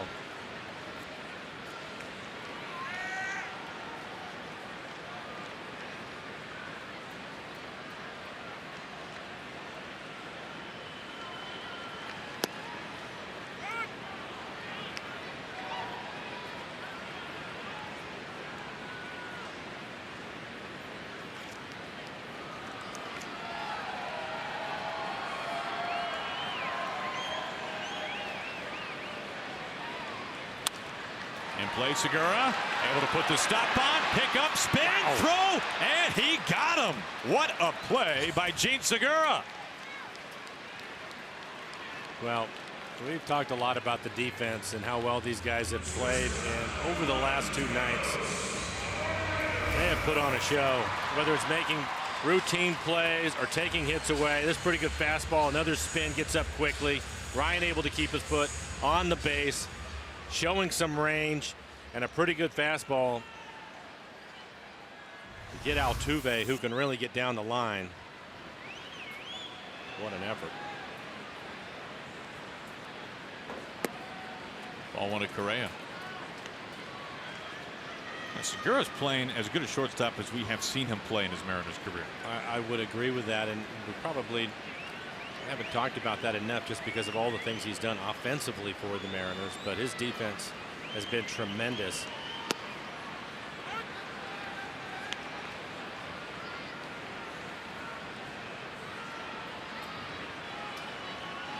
Good conversation with Scott Brocious about the defense today, mostly with Kyle Seager, and we're talking about him and how well he has played at third and the potential of him winning another Gold Glove over there.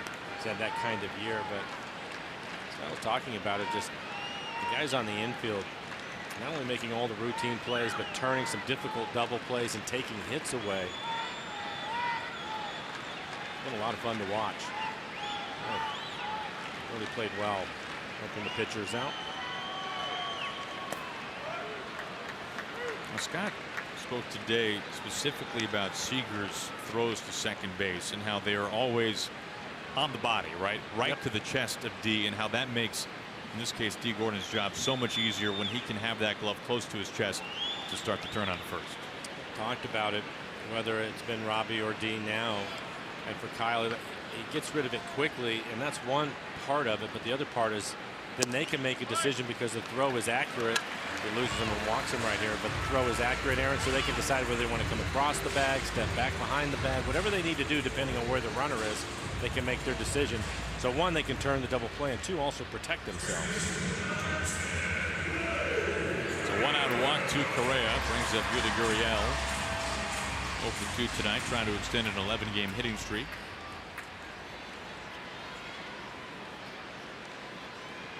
Astros getting all 3 of their runs in the 4th. 2 of them came on one big swing by Evan Gattis. To Segura. He'll start it over to D.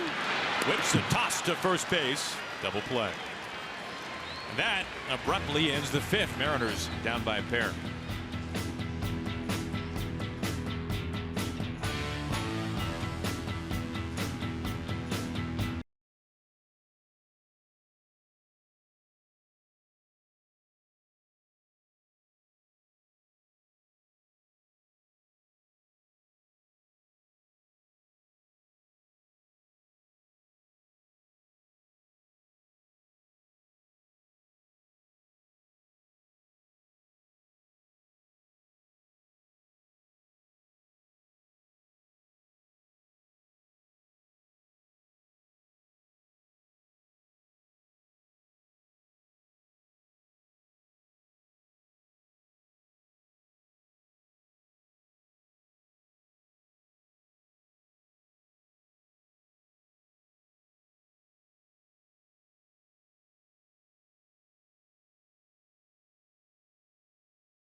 by sharing a photo or video using hashtag #HatsOffForHeroes.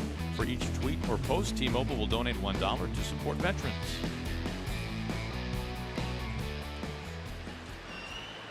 Top of the order, D. Gordon leads things off in the 6th for the Mariners. Only run so far tonight by the Mariners, the home run off McCullers and Nelson Cruz. He is 1 for 2, a double. Line drive down into the right field corner.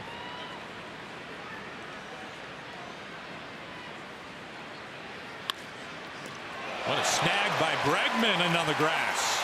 Yeah, that's bad luck.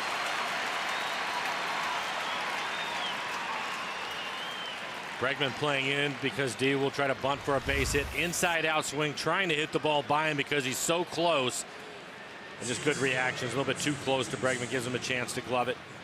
Catching the line drive. But that's an inside out swing. Trying to take advantage of the defense. It just didn't work that time.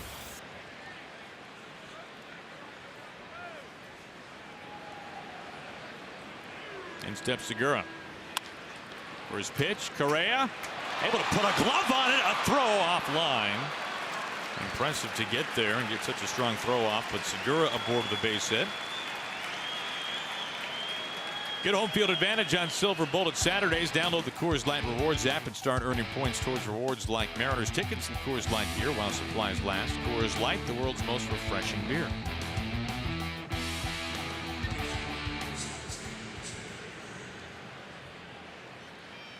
Mariners bring the tying run to the plate. Mitch Haniger, a dozen home runs on the season.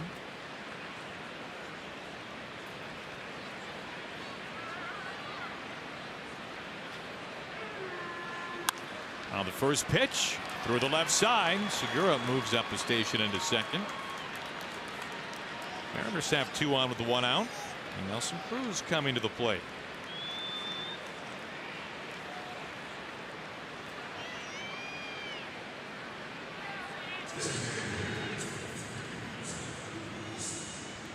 So what Nelly can do. His last time up in the 4th. I think we knew it was gone pretty quickly.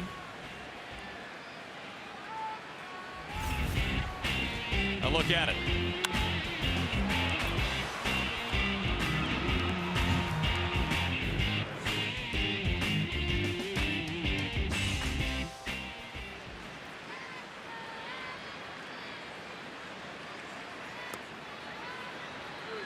Everybody stays put, ball 1.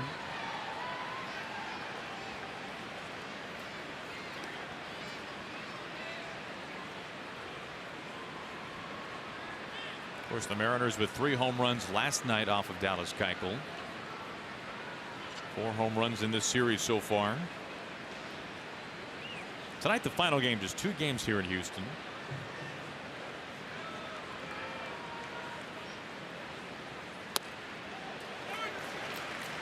One and one.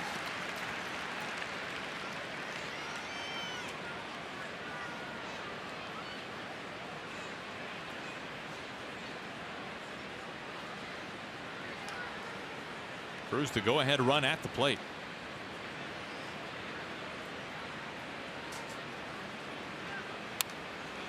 Straight back, 1-2. Colors ended up getting away with a fastball. Yes, it was 95, but in the middle of the plate. An aggressive swing by Nelson, fouling it straight back. It was a fastball that he hit out his last time up.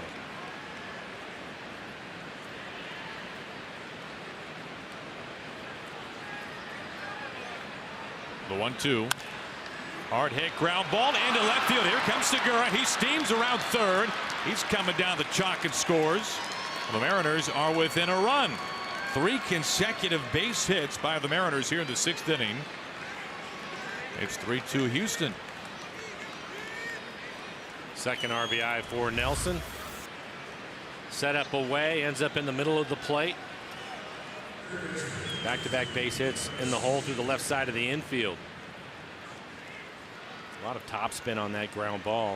You see Correa, the shortstop, thinking maybe he was going to be able to get to it, but not a chance.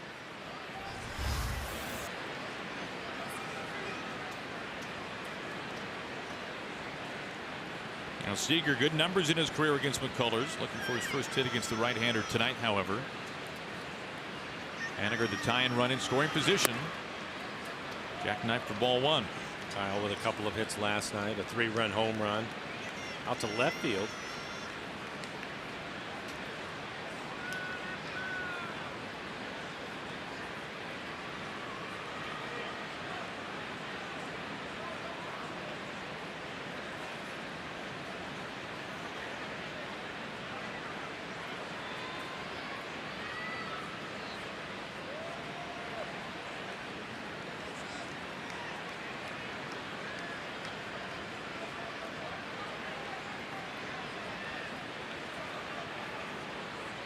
Long pause. And the 1-0. Slicing out of play.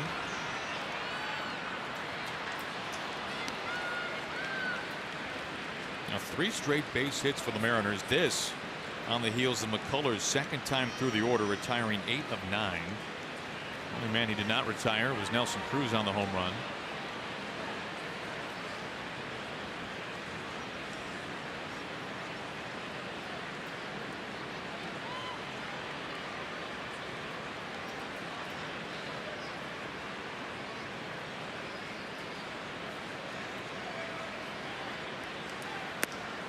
Seager ahead.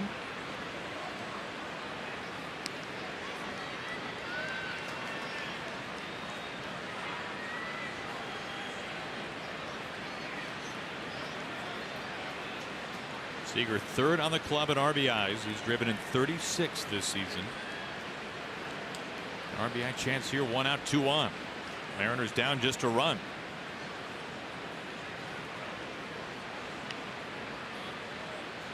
The 2-1. Tony Kemp charging by the line. Kemp makes the catch. 2 outs. Time to take a look at our Geico this date in big league history. Back in 2007, one of the greatest closers of all time, Trevor Hoffman, becomes the first to ever record 500 saves. What a mark.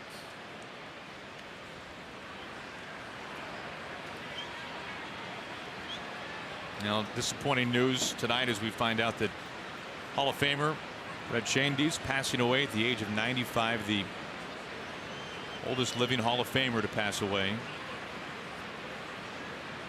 One of the all-time greats for the St. Louis Cardinals. 2 outs and 2 on.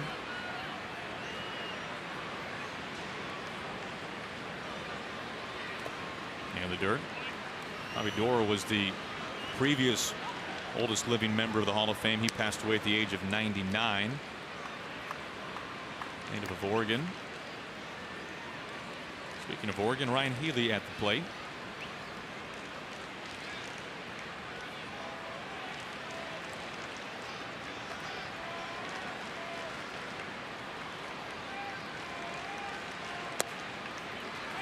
A strike at the knees, 1-1.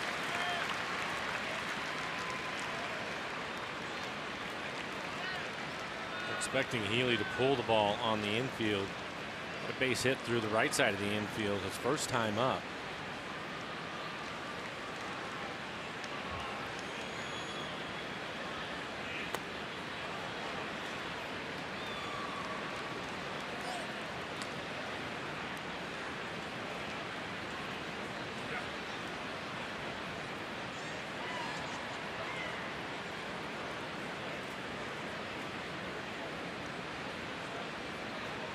Haniger leading off his second, Cruz at first. The 2-1. 2-2.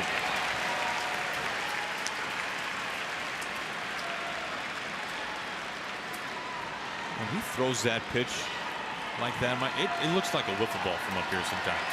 It disappears when you're hitting.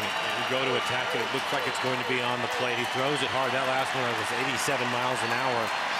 And by the time you recognize it, it's off the plate away from you. Again, McCullers gets out of it. The Mariners do get a run. They wanted more. Cruz drives it in. The Mariners down by 1.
connecting you to the power of the digital world. By BNSF, sponsor of the BNSF Blast. By Jack in the Box, try the new $4.99 Jack Spicy Chicken Club Combo with toasted sourdough, new from Jack in the Box. And by Money Tree, proud to make a donation to Mariners Care for every Mariners win. That's a good-looking artwork inside Minute Maid Park as the Astros lead the Mariners 3-2, moving to the bottom of the sixth.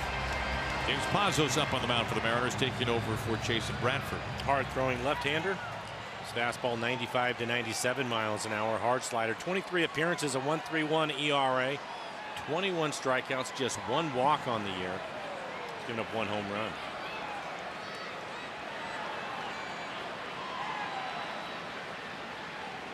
Facing left-handed hitting Josh Reddick. Single and a run scored his last time up. Fastball misses for ball one.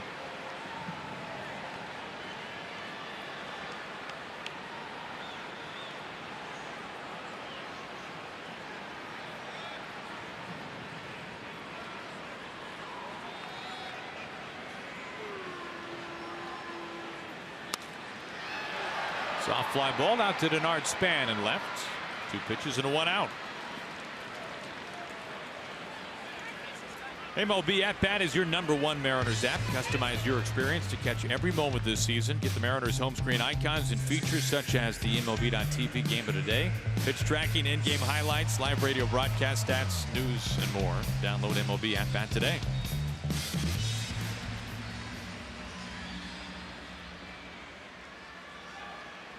Here is Gaddis, a 2-run smash back in the 4th.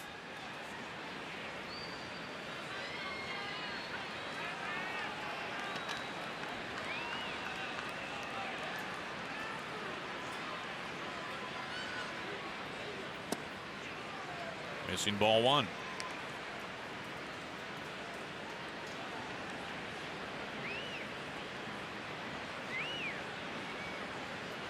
Now the schedule does get easier for the Astros after tonight through the All-Star break. They will play only one team with a record above 500. Look at their schedule coming up until the All-Star break. They will play 7 games against the Oakland A's. The A's at 31-30. They of course went through the gauntlet: Anaheim, Cleveland, New York, Boston. A.J. Hinch and the Astros a 10-game road trip beginning tomorrow.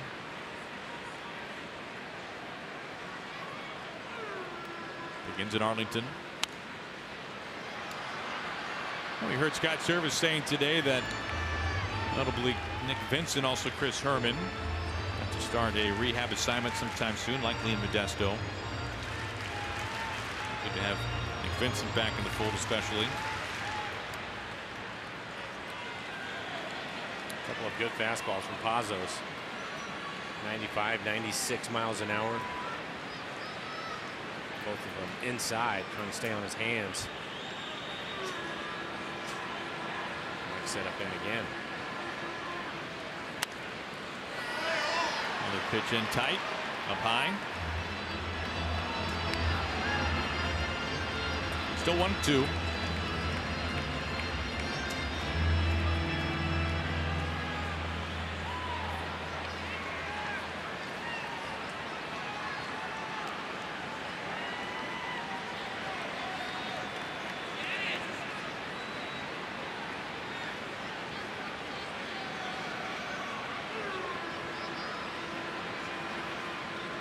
Pazos steals. In play, Seager. Can't get there.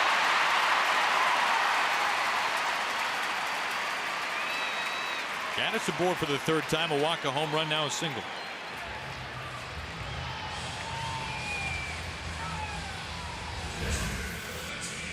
Kyle ranging to his left, trying to keep it on the infield, just out of his reach.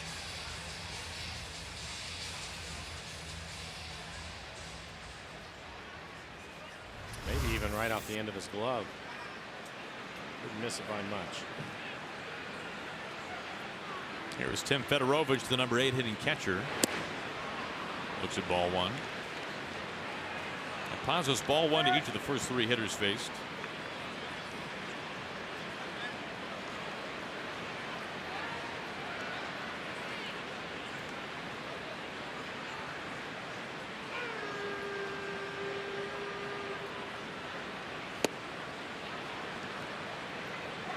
Fastball up and in, 1-1.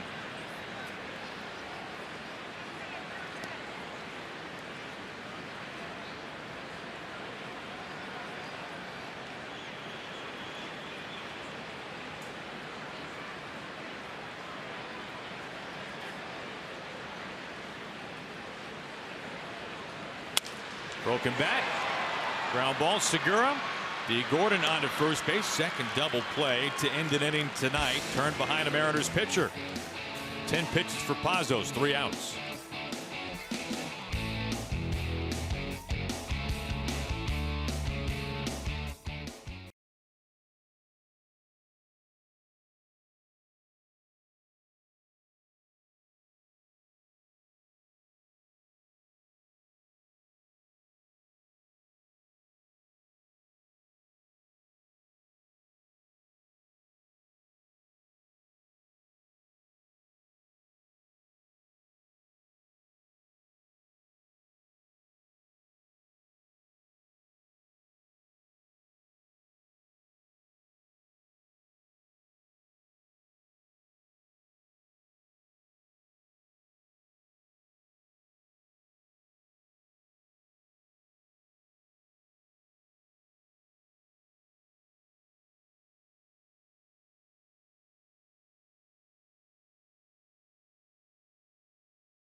Angie, you make it sound like we're big in Maui. Seems like every night. This time it's Dylan. Whoa. Span on the first pitch. Launches to right field. His first in a Mariners uniform has tied this game. 1 pitch into the 7th.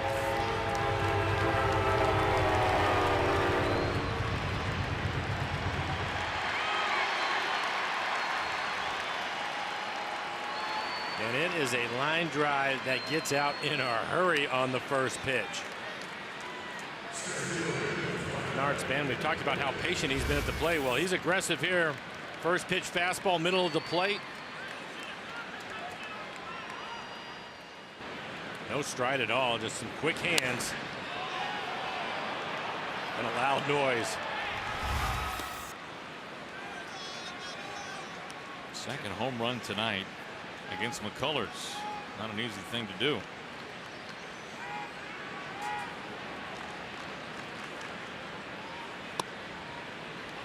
Pitches inside to Guillermo.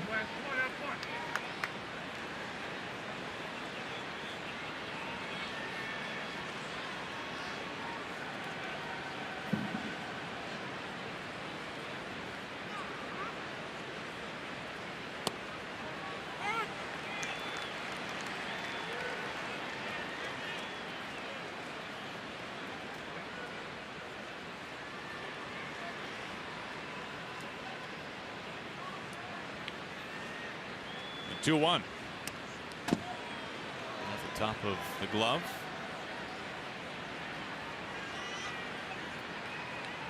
We've talked about this at times before for Heredia. He has been such a productive hitter late in games. We're talking things over with Span and others.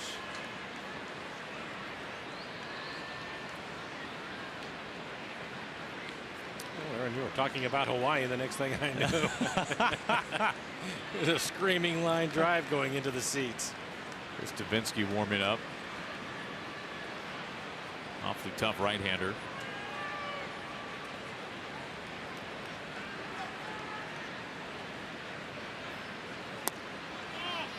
Ball 4. Right at the knees. A call for Heredia. Home run and a walk. Mariners have the go-ahead run with good speed at first base. Here is A.J. Hinch. We've got a pitching change. Davinsky is coming on to face Sedino. Will step aside.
Dip into the Astros bullpen. Join the Mariners at Safeco Field on Friday, June 15th as they face the Red Sox at 7:10. Then stick around after the game and enjoy the first fireworks show of the summer presented by Movin' 92.5 and T-Mobile. Terrific seats still remain. Just go to Mariners.com. We hope to see you at Safeco Field. That should be an awful lot of fun at the ballpark.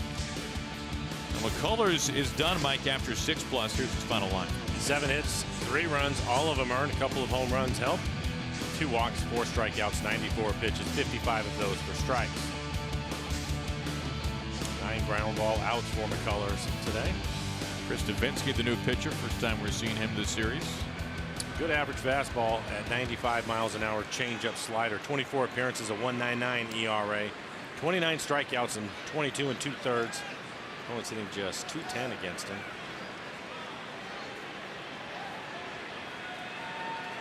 Has not allowed a home run to a right-handed hitter. They shift for Sedino. Ball 1.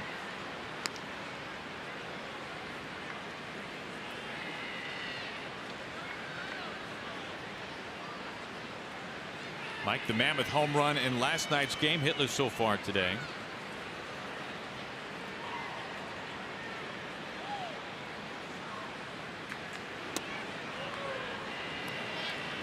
And a good count for him. Davinsky, an all-star last year, was used a ton, especially in the first half. And at some points used as the closer, even when Giles was available.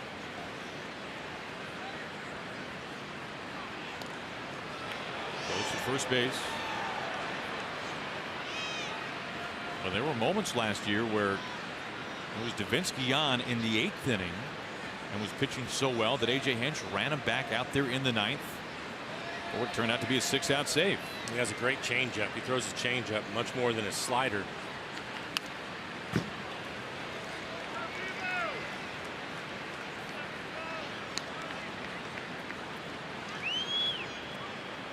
And he is the reason why the Astros can go without having really a lockdown lefty in their bullpen. They have one lefty, that's Tony Sipp, who's not pitched particularly well so far this season.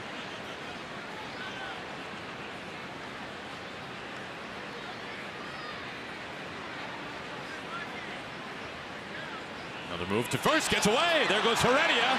He should get to third easily. That ball going up towards right field. Heredia powering into third base. And he is now 90 feet from home, and there is nobody out.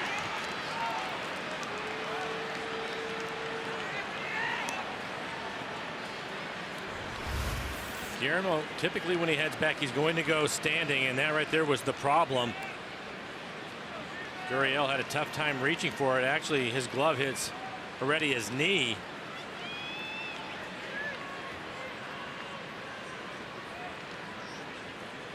Houston will bring their infield in. An error on Davinsky.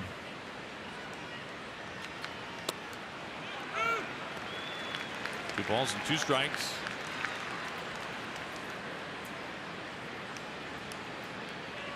Half the RBIs this year for Zunino, 7th or later.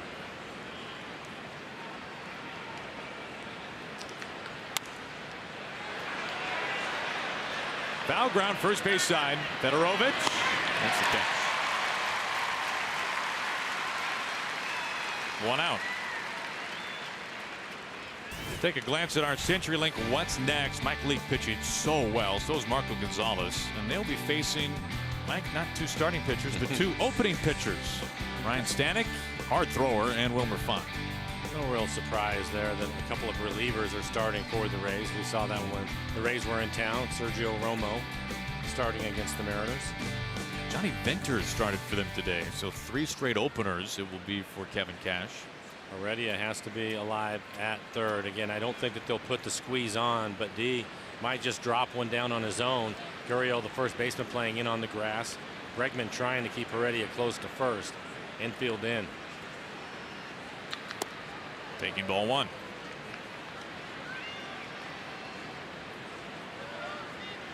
Outfielders are shallow. CD hit a line drive into right center. Watch him run. Go ahead run 90 feet from home. Now the 1-0. Going after a high pitch.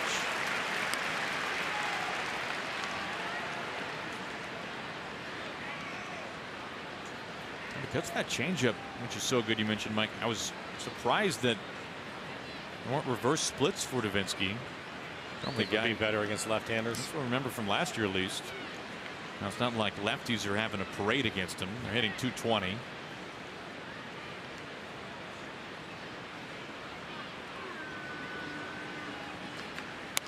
Ground ball, foul ball, just fouled over by first. 1-2.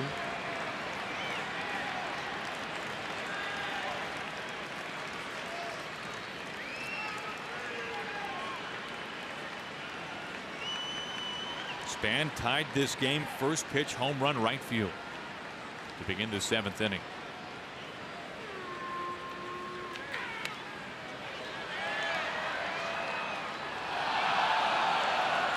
Pretty good job by D to foul that pitch off. 95 miles an hour. In on his hands at the top of the strike zone, borderline up. Too close to take.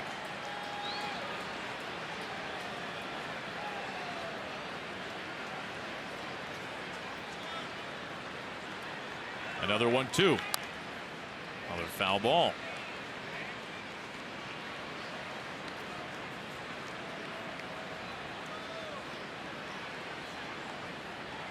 D robbed of a base hit his last time up. Hit taken away by that man, number 2, Alex Bregman.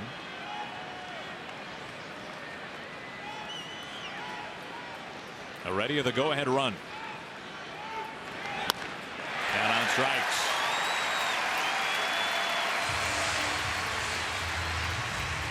Two outs. Stick around after the game for Mariners postgame presented by Alaska Airlines. Scott and others will talk before we hit the skies and fly to St. Pete. Game 1 of 4 tomorrow night from the Trop.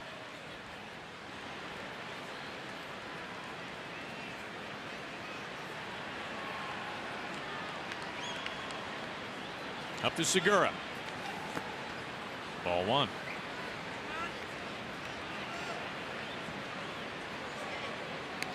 It will be Juan Nicasio to pitch the 7th inning. He's ready to go on the pen. There's Juan.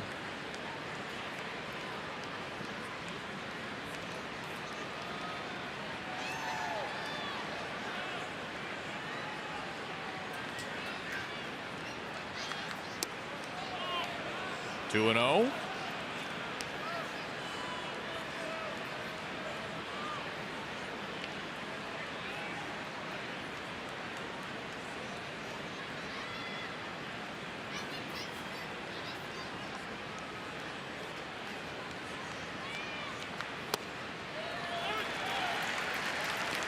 He wasn't going to get into him. Gene, one of the top hitters in the American League, comes back with a changeup in a 2-0 count.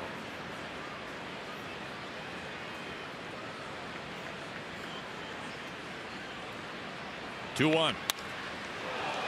Right off of Altuve's glove and into center field. Gene Segura's second hit tonight has given the Mariners now a 4-3 lead with 2 outs of the 7th. He has been so clutch for this club. Driving in runs, breaking ball stays on it, barrels it up. Altuve playing in the right spot. It's not much time to react. That's how hard it was hit.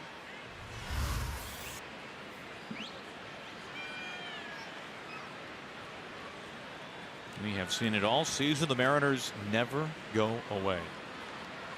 Here's Mitch Haniger. There goes Gene. No throw whatsoever. His 13th with ease. Just a great jump. Steals it easily. Gets himself into scoring position.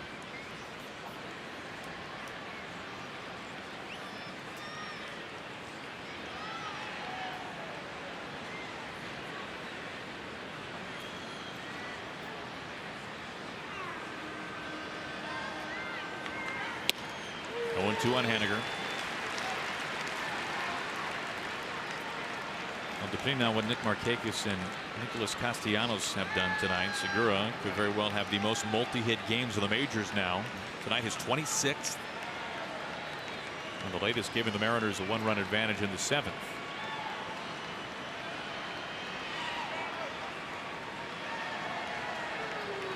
0-2 to Haniger. Soft fly ball, foul ground. Gurriel running out of room. Off the microphone.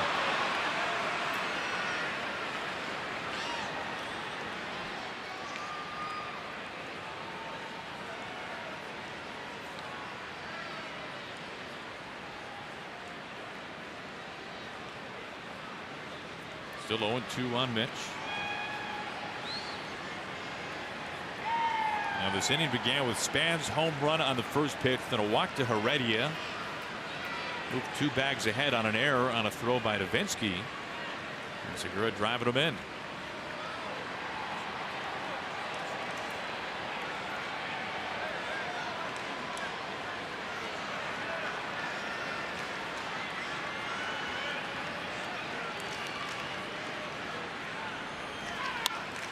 Haniger fights this off. Shallow right. Reddick coming in to put it away. The Mariners get 2 runs and they have taken the lead as we stretch.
look at them, they've been able to score some runs late in games. We've seen that as Juan Nicasio will take over.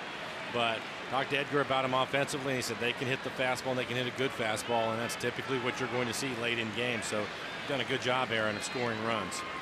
Well, there's no doubt about that. They now lead it 4-3. Nicasio facing 9-1-2 for the Astros. It begins with Tony Kemp.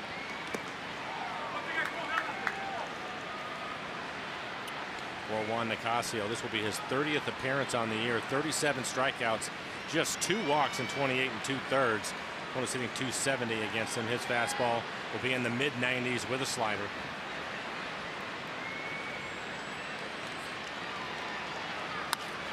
Slicing, base hit.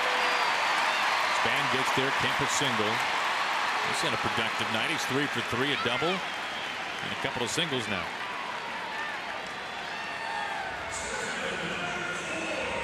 Very good speed at first base for the Astros, and some big bats in the order about to come up here is George Springer.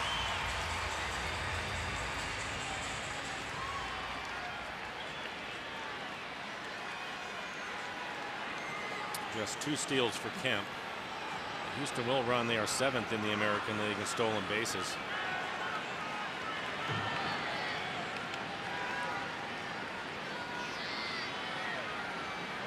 Nicasio now facing the go-ahead run with 13 homers.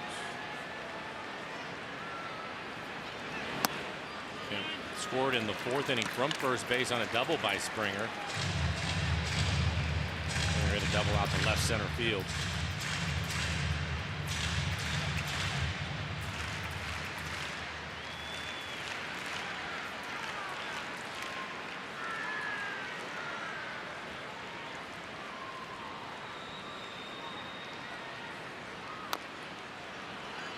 Evens up, 1 ball and 1 strike.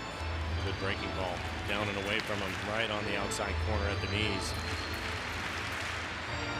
And we have, for good reason, really praised this Mariners rotation over this recent stretch for the Mariners, where they have just been winning what seems like every night. After all, they've won 5 in a row. They've won 14 of 17. Look at what they have done in 1-run games this year. Compared to the Astros, it looks even better than normal. Mariners the most 1-run wins in the majors. Astros have really struggled in this department. But for as much praise as we have given the rotation, the bullpen has been equally as impressive. Look at entering this series. The Mariners pen 2nd in the league in WHIP, 4th in the majors in WHIP. 4th fewest walks in the major league, 2nd best strikeout per 9 rate in the majors, trailing only the Yankees.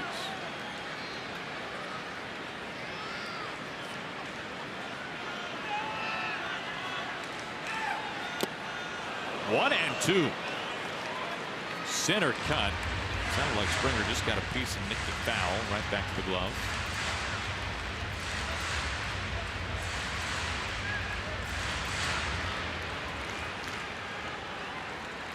Already shading towards right center field, straight up on the infield.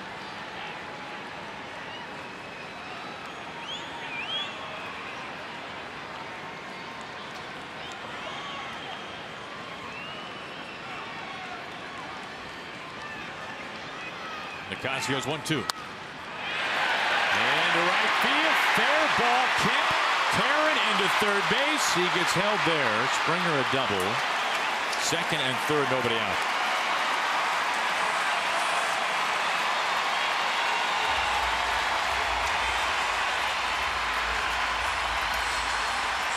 Juan executed the pitch. Really good hitting. Juan this down and away. Look where that pitch is. It's perfect. Right off the end of the bat, kind of cues it down the line, but is able to just keep it fair. It was slicing a little bit.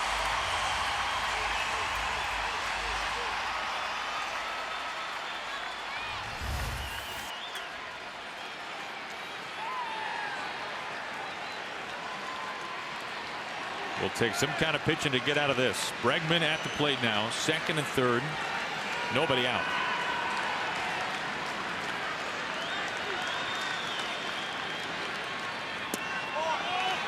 Yeah, good fastball.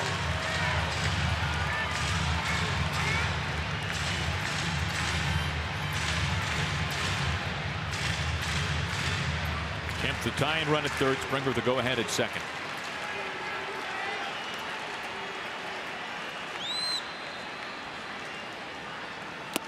One and one.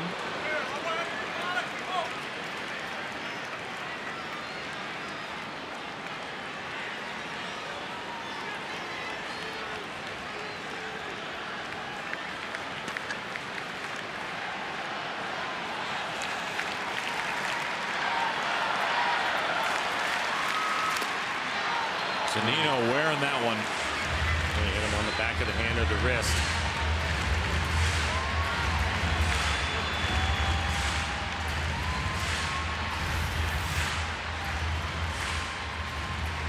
Right on his bicep.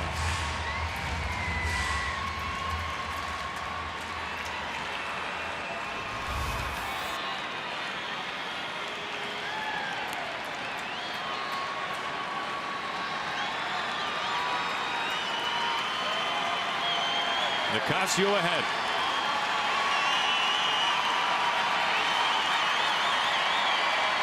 He fires on 1-2. Ground ball up the middle. D is able to get there, but Kemp scores. Tie game.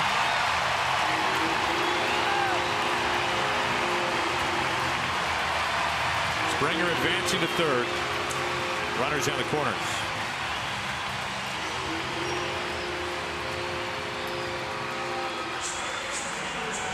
It's on a pitch. It looks like it's down out of the strike. Look at that. That's off the plate away. Again, a well-executed pitch. Unfortunately, Bregman able to put it in play. Doesn't hit it hard. It's off the end of the bat, but that's 3 straight hits. Mel Stottlemyre walking out to the mound right now.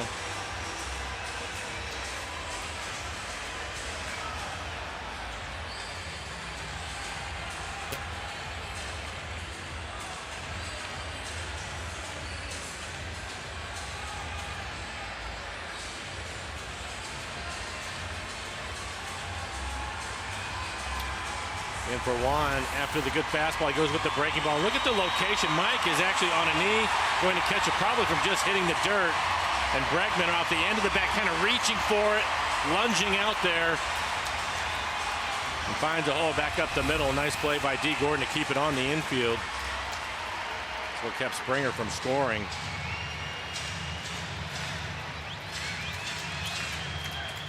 Now the last guy you like to see here, Jose Altuve.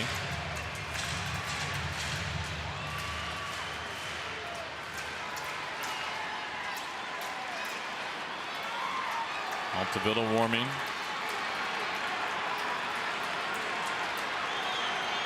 Go ahead run for the Astros is George Springer at third base.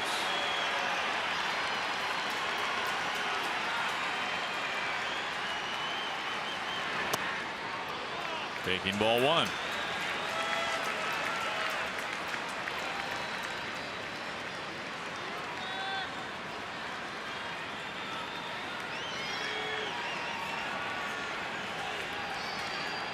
Springer had the double, now at third base.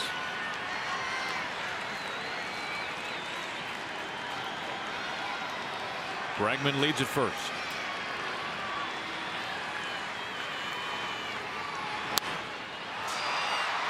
Count levels down to 1-1.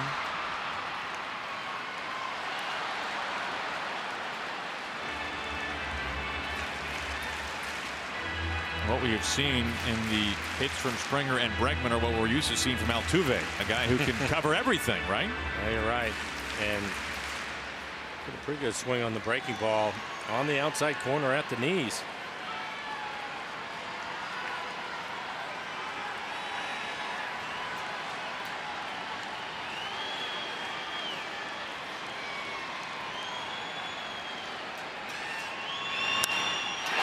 Field, Astros have taken the lead. Springer scores. 5-4 Houston. 4 straight hits to open up the bottom of the 7th. And to your point, Aaron, Altuve is going to hit a pitch that is down out of the strike zone and still able to line it into left field.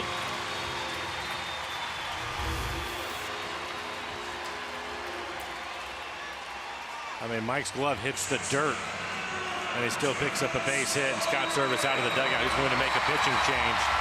Another look at this pitch. Look where this pitch is at.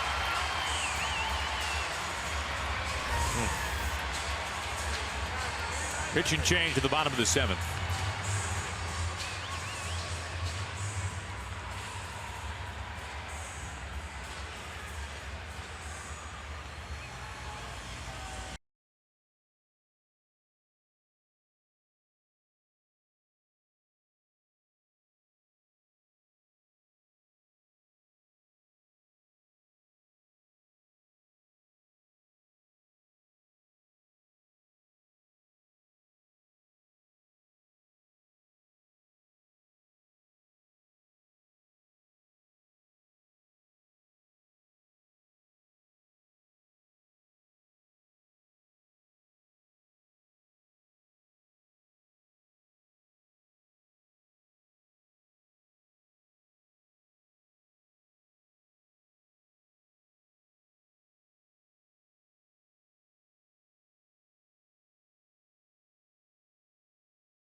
Fan contest has officially returned. Root Sports will be looking for the ultimate fan of the state of Montana throughout the month of June. Send us a photo and story on our website at rootsports.com/ultimate-fan, and you could win a VIP trip for 2 to Seattle in September, a personalized jersey, and more. For official rules, visit rootsports.com. Now, difficult night for Juan Nicasio. He is given away now to Dan Altavilla. 4 straight hits for Houston. Nobody out for Dan. 21 appearances, a 2.75 ERA, 22 strikeouts in 19 2/3. Opponents hitting 156 against him. Mid-90s fastball at times. He'll touch 97, 98 with a hard slider. So, Mike, how do you sum up what we saw from Nicasio, a guy who's had his share of successes and struggles this year? He's been throwing the ball extremely well. I think you really have to give Houston a lot of credit. They hit some pretty good pitches against him. Pitches out of the strike zone, which is where he's trying to throw it. Unfortunately, it just didn't work out for him.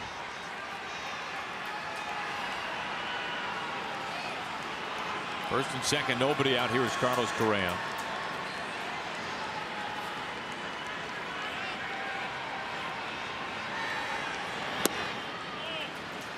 Barely missing ball 1.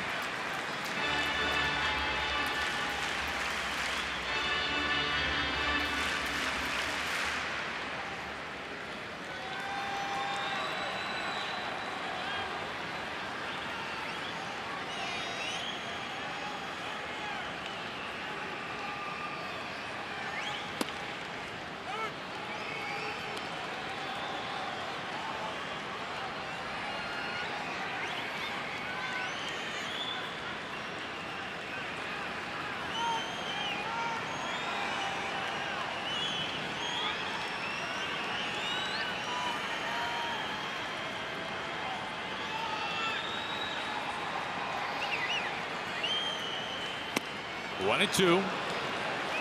Good fastball, 96, top of the zone for Dan. He can expand the zone now with the slider if he'd like to, or try to climb the ladder one more time. Bregman, the runner at second.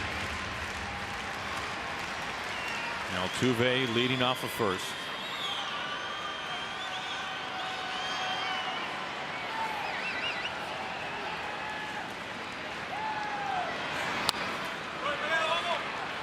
Stays put.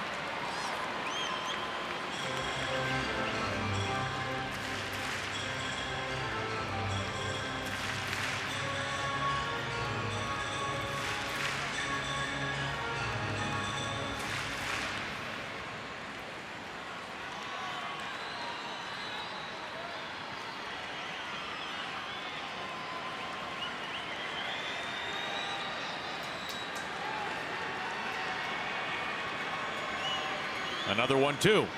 Swing and a miss for strike 3. Slider gets Correa.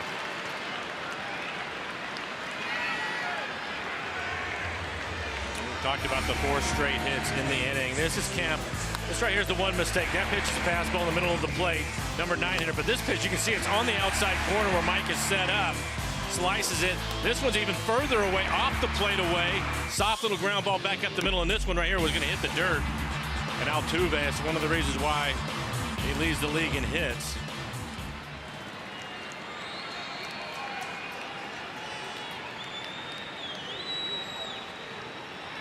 One out, 2 on. Here's Gurriel.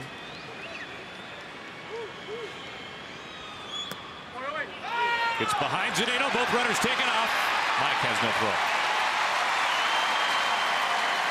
Bregman to third. Altuve to second. Yeah, that's a tough mistake right there. It takes the double play out of the equation. The runners obviously are going to move up. I think Mike thought he caught this towards the end of his glove, right in the webbing. He thought he had it. You can see it right there. Unfortunately, that wasn't the case. A pass ball, I would guess. It is. Infield is in again.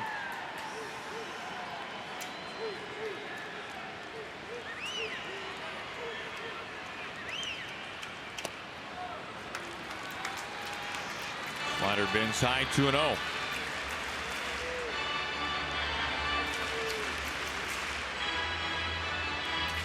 Gurriel's been a hot hitter. An 11-game hitting streak.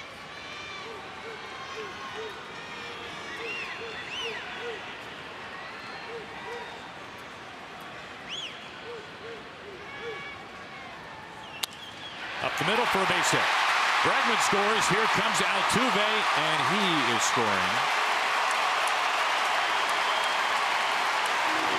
A 4-run 7th for the Astros, who have opened this one up 7-4 Houston. Good hit. This hit's on a fastball, and it is right in the middle of the plate. Mike set up away and ends up in the middle. Gurriel extends his hitting streak to 12 games as he drives in a couple of runs.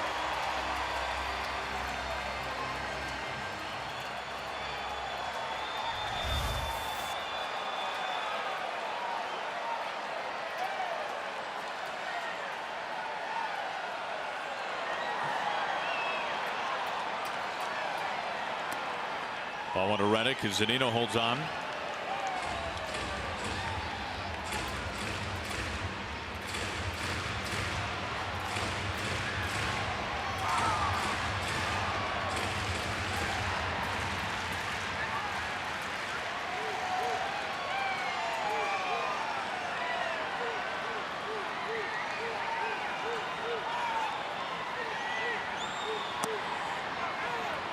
A strike to even it out, 1-1. Well,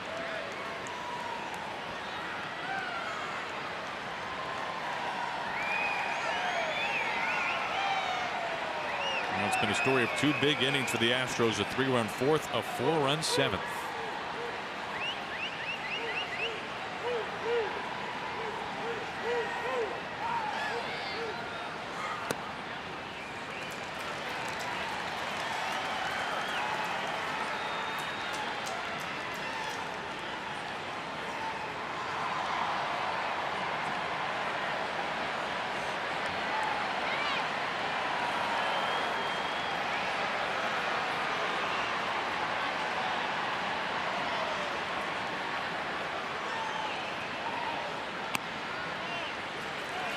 Just missing.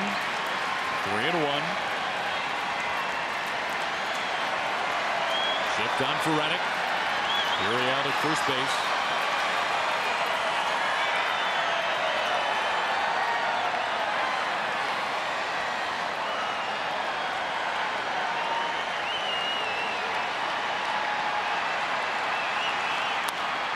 Off the hands of Flair. Segura makes the catch easily on number 2. We'll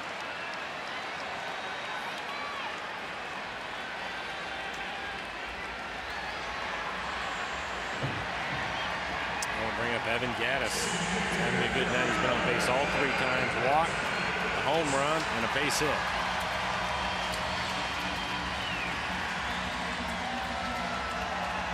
He is the 8th batter of the 7th inning for the Astros.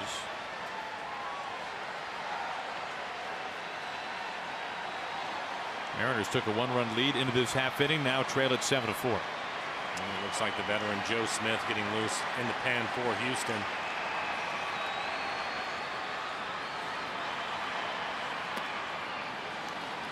Ball 1.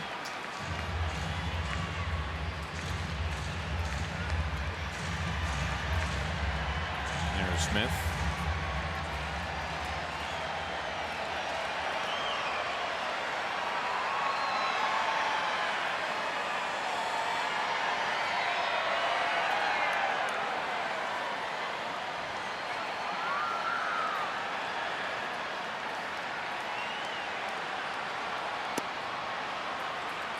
Well, rule ball 2.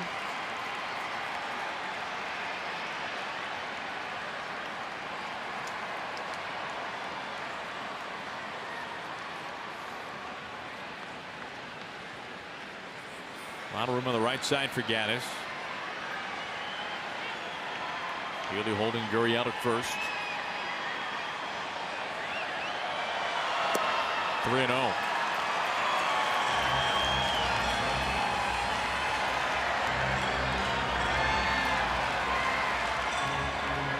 Appears it will be up to Dan. Nobody getting loose in the pen.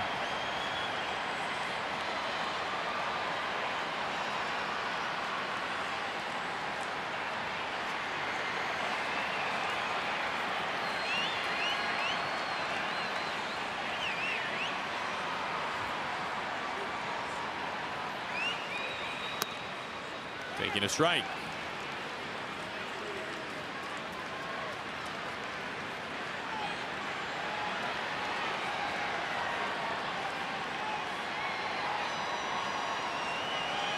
And the next pitch will be the 30th of this inning, combined between Nicasio and Altavilla.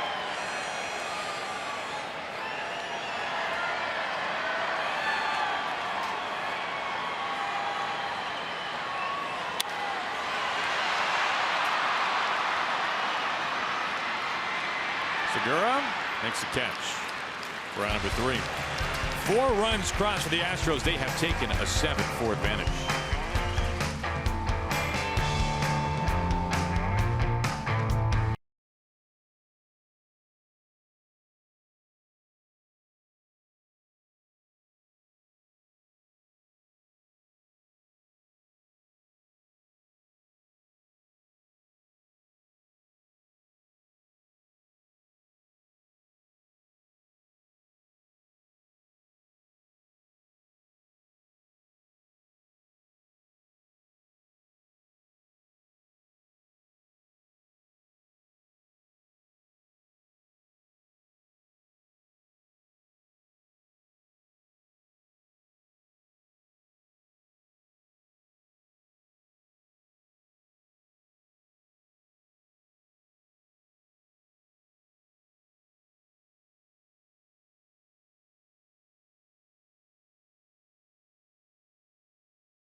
Well, we have been fielding some of your questions tonight, and Warner Grant using the hashtag AskRoot. Mike, this is an age-old question. What are we talking about? A can of corn, Mike?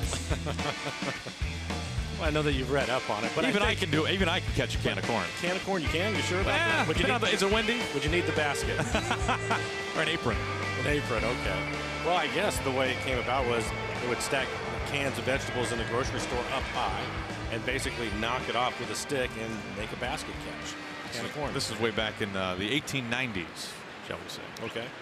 So yeah, if it's an easy pop-up, right? easy fly ball, is that about right? we got a can of corn, right? Can of corn. Yeah. That's where it comes from. So legend has it. So legend has it. Here's Joe Smith. Thank you, Warner. Well, we talked about the Mariners swinging the bats from the 7th inning on, and they'll have to do that now, obviously. Joe Smith taking over, 22 appearances, high ERA over 5. Opponent's hitting just 209, but he's given up 3 home runs. Not overpowering. Fastball slider, his average fastball 88 miles an hour.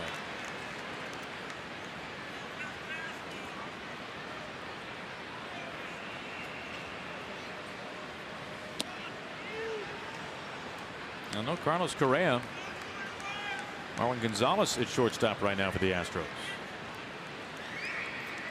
Saw him last night in left field. He plays all over the place.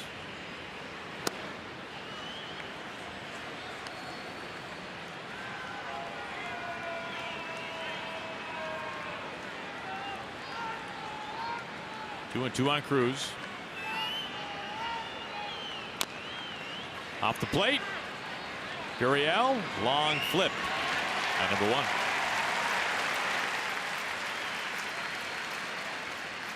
Fans, be sure and mark your calendars for the annual auction on June 14th. Bid on exciting items like Kyle Seager and Nelson Cruz autographed memorabilia. All proceeds benefit Mariners Care.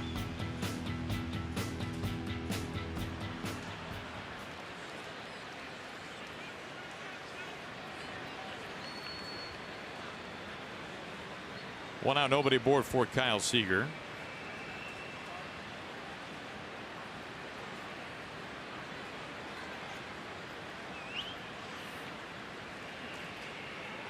Gonzalez, the new shortstop, swings over.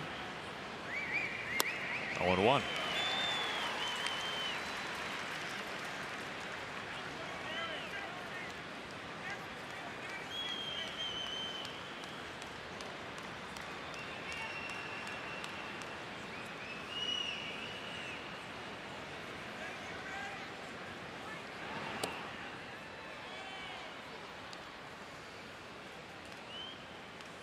I mentioned last night how Chris Archer has been placed on the disabled list for the Rays. The Mariners off to Tampa Bay after this game ends tonight. The Mariners were scheduled to see Archer, so they catch a break there. As one of their best starting pitchers alongside Blake Snell will not be facing the Mariners. And then when we glance ahead to the homestand, Mike, the Angels and the Red Sox coming to town. The Angels making it official not long ago that Andrelton Simmons has been placed on the disabled list, an ankle injury that he suffered courtesy of the stairs last night.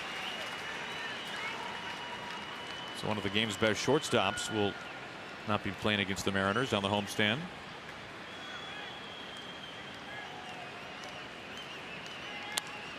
Clubbed out to right field. This sends Reddick back at the wall. Gone. Seager, a blast to right. He is homered in back-to-back games here in Houston as the Mariners creep a little bit closer. They are within 2.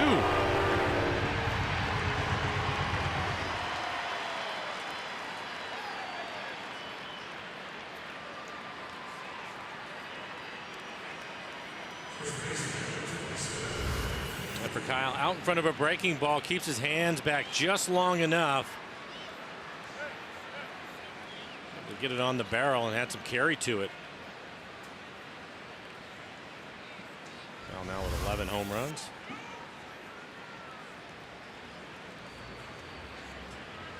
Renstrom, the pitching coach, out. That's now 6 home runs in these 2 games for the Mariners. Something else that they've done this year is hit home runs from the 7th inning or later. They've hit 27 home runs. 3rd best in the major leagues this year. Showing some power in late innings. Again, they can hit a pretty good fastball. Kyle hitting a slider right there.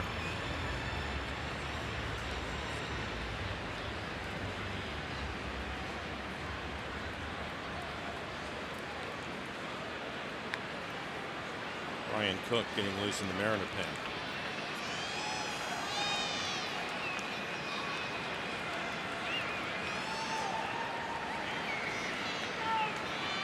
Meanwhile, Hector Rondon getting loose inside the Astros bullpen. Strike one to Healy.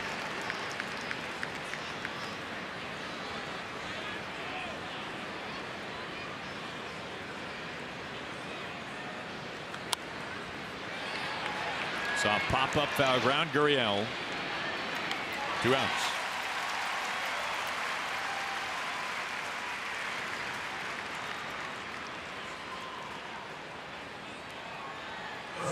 Now, Denard Span was the man who tied it in the 7th on the very first pitch, his first home run in a Mariners uniform. You see the Mariners run production 7th inning or later, 6th in the league. The Astros the most in the American League.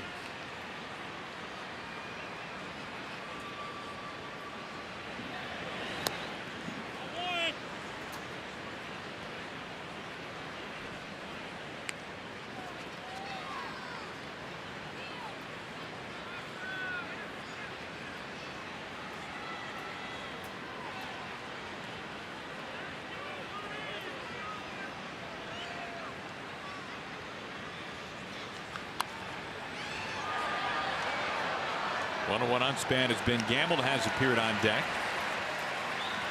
We'll pinch it for Heredia if he's given the chance.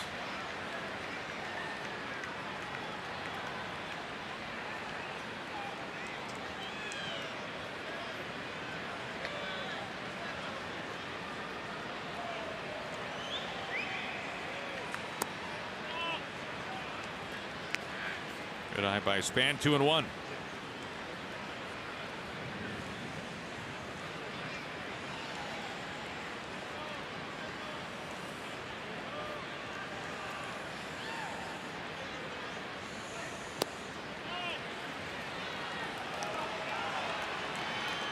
Denard is eager to get back home to Tampa Bay, where he is originally from.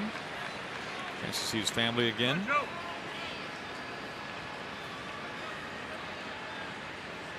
He's ahead here, 3 balls and a strike. And he gets aboard. Another patient at bat. It looks like we're going to have a pitching change. We saw Rondon warming up. A.J. Hinch, a call to the bullpen. Mariners bringing the tying run to the plate with 2 outs in the 8th inning.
Our CenturyLink What's Next tomorrow, first of 4 against the Rays in Tampa Bay. Mike Leake, Ryan Stanek, the opener for the Rays, and then in game 2, Marco Gonzalez versus Wilmer Font, another opening pitcher for Kevin Cash. Both Leake and Gonzalez on a terrific roll right now.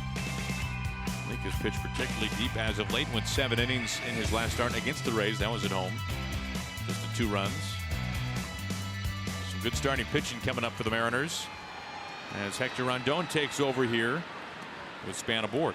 Hard throwing right-hander, 24 appearances, a 1.74 ERA. Opponents hitting .228 against him. His average fastball 97 miles an hour with a slider. Ben Gamble will pinch hit for Heredia.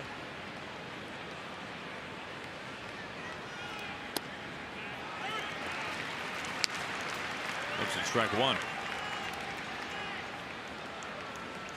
Now, good numbers in limited opportunities for Gamble pinch hitting.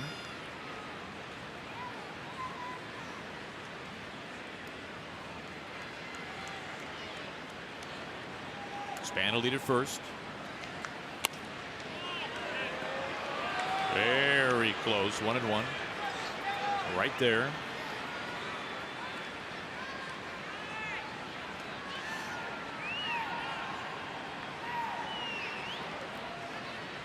Cook and Colomé getting loose.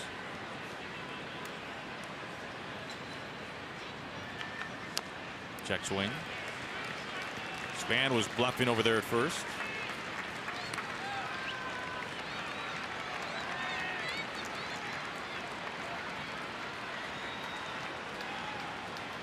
And it was Seager's one-out home run here in the 8th to bring the Mariners within 2.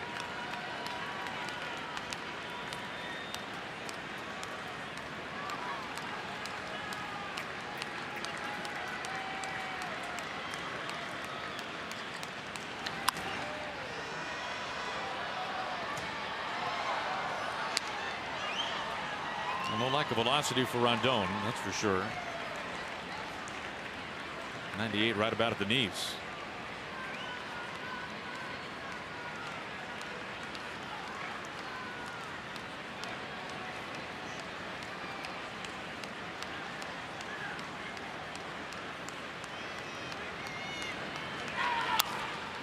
Pulled Gurriel down to his knee. It's the end of the inning. Span is stranded, but Seager, the home run, brings the Mariners within 2 as we go to the bottom of the 8th.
Changes defensively for the Mariners. Mitch Haniger has moved over into center field.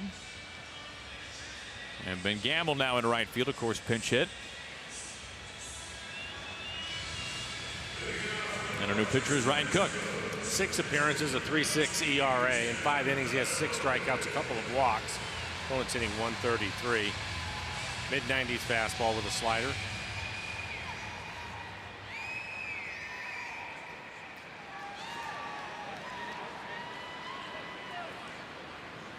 Facing Tim Fedorovich, the catcher.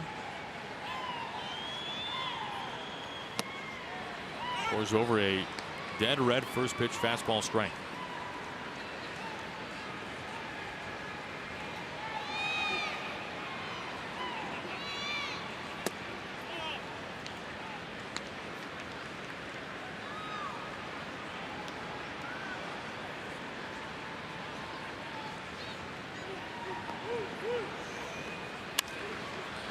Jammed him, pop foul. Zunino tracking it, but yeah, his reach. 1-2.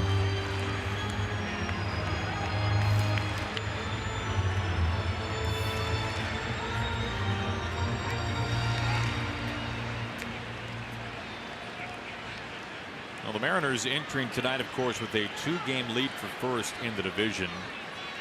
It'll be very interesting to see how these two teams fare against each other down the stretch. They will face each other 13 times over the final 2 months of the season. Which, if the standings are anywhere near what they are right now, within call it 2, 3, 4 games, either way, that's exactly what you'd want.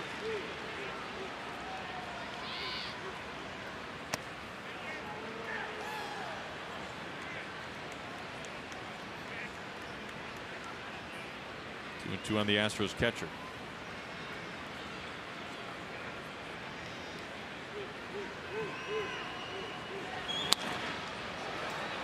Another foul.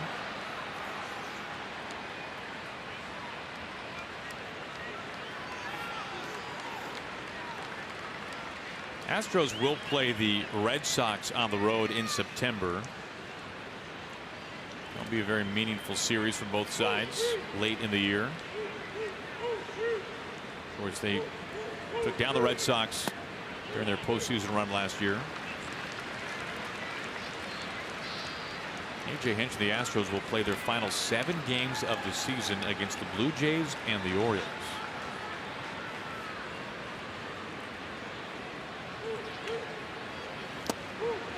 He puts Fedorovich away. A strikeout to begin the bottom of the 8th.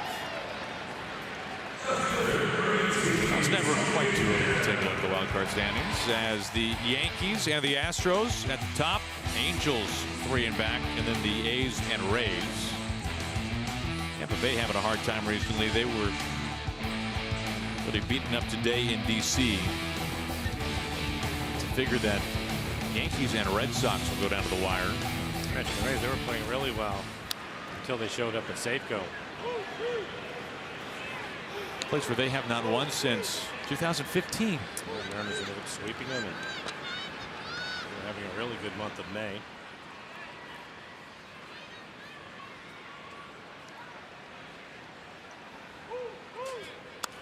Check swing. A little ground ball over to Seager. Gets rid of it quickly. 2 outs.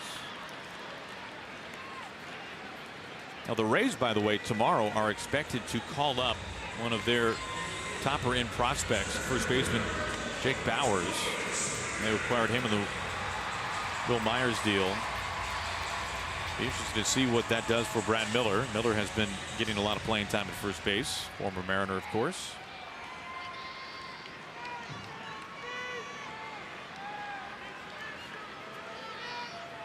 Two outs for Springer.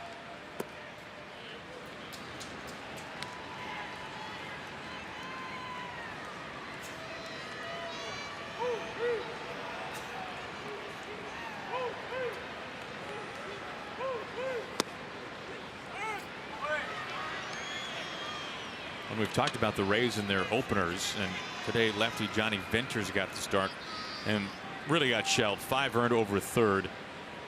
And you look at relievers, and especially a guy like Venters, who had some good numbers so far this year, and you look across on the innings and the runs allowed and the hits, and well, for a guy like Venters, pretty low numbers all the way around. You have one, in this case, start like that, and that blows up the back of that baseball card for the whole season. It takes a lot of fine pitching to get it back. We were talking about it when the Rays were in town, and Sergio Romo started a game, a reliever, and it's just something new that they're trying. We will see how well it works or not. But it's obvious from looking at what we're going to see as the Mariners go in there, what we're going to see. They're going to continue using it. A couple of relievers are going to start the first 2 games. See Snell and Evaldi at the end of the series. Is there an opener they can see instead of Snell? Yeah, no kidding. It was impressive. As good a stuff as you've seen all season by an opposing? Yes, absolutely.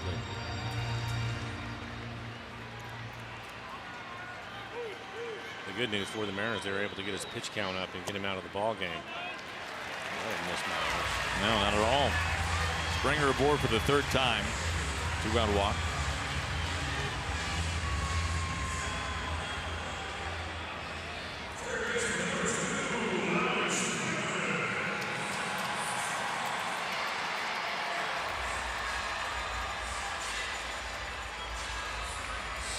Here's Bregman. He tied the game in the 7th.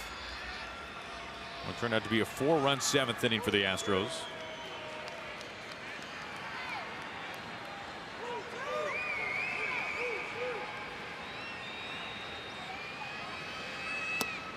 Pins in for a strike.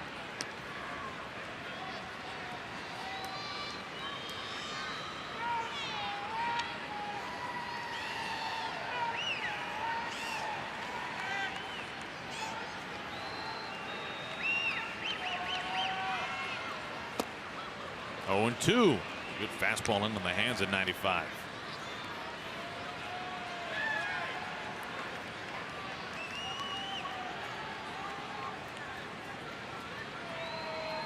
Bregman's had a strong night. That RBI single, base hit back in the 3rd, a walk as well. Check swing appeal. He goes. We are off to the 9th. Mariners down to their final 3 outs, down by 2.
Five.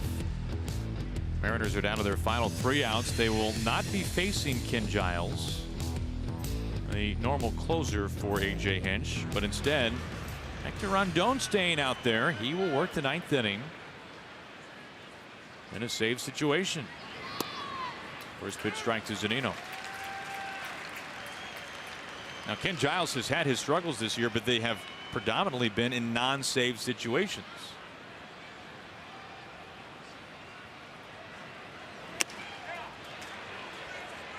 An appeal. Says that he goes. 0-2. Mike didn't like it at all. Fastball up out of the strike zone. Mike trying to check his swing. Oh.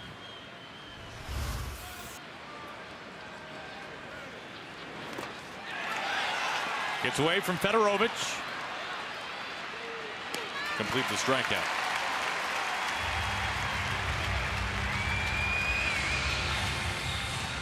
One down.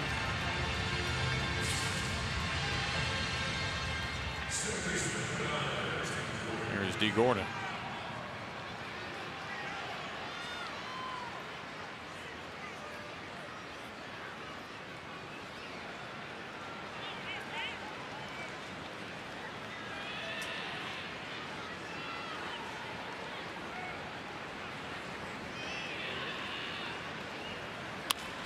Ground ball right out to Marwin Gonzalez.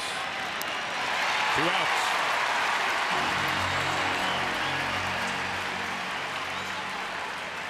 And 1 out remaining for the Mariners tonight. It is Gene Segura who comes to the plate. Segura with a couple of hits tonight. It's driven in a run. Also stole a base.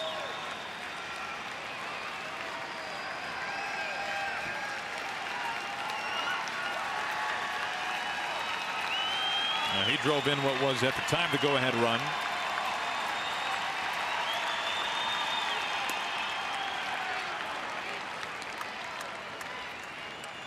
Don't like a new baseball.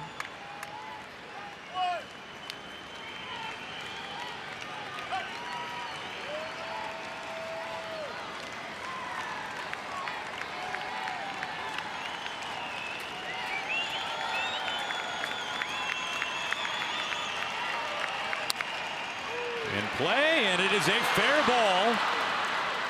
Segura comes up with his 3rd hit of the night. 2-out single. Keeps the Mariners' hopes alive. Brings the tying run to the plate of Mitch Haniger. It's a fastball on the outside corner, maybe even just off the plate away. Just slaps it down the line.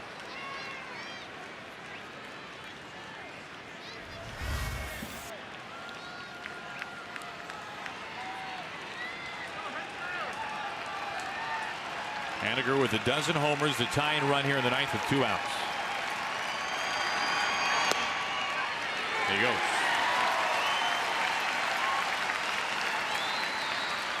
Nelson Cruz on deck.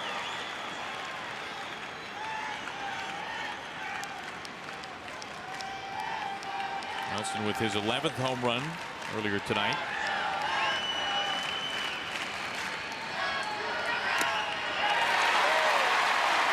.98 0-2. Fastball, top of the strike zone, a little bit late at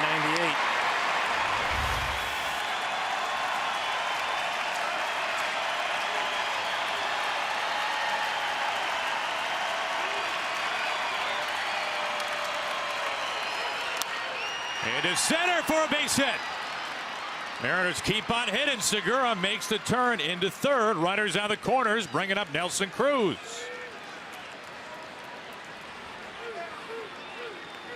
I think for Haniger, 0-2. He just swung at 98 miles an hour, and here's a slider down and away. We saw a couple of hits from the Astros like this, as Mitch will serve it into center field. That pitch also off the plate away. And Segura's base hit borderline, but that'll bring Nelson Cruz up to the plate. Good hitting. Tying run at first, the go-ahead at the plate.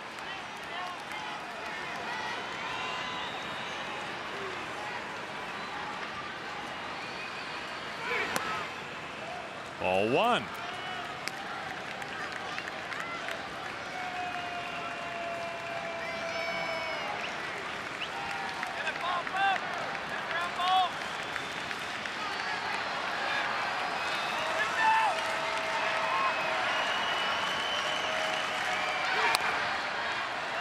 Evens the count.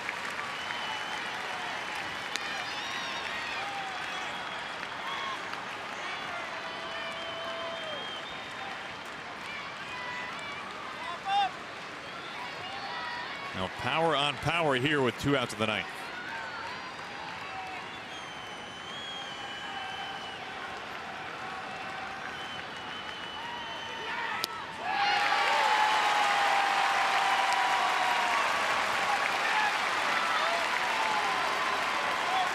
Slider off the plate away, gets Nelson to chase it.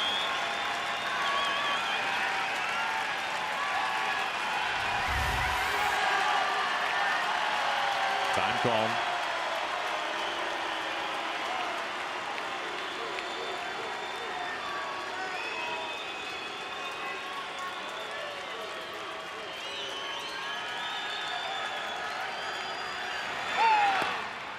Fedorovich with another good stop. He's had his mask off as much as it has been on tonight. Well, earlier in the game with McCullers on the mound, he ended up blocking the ball a number of times with runners on base, and that's right in the middle of the chest protector.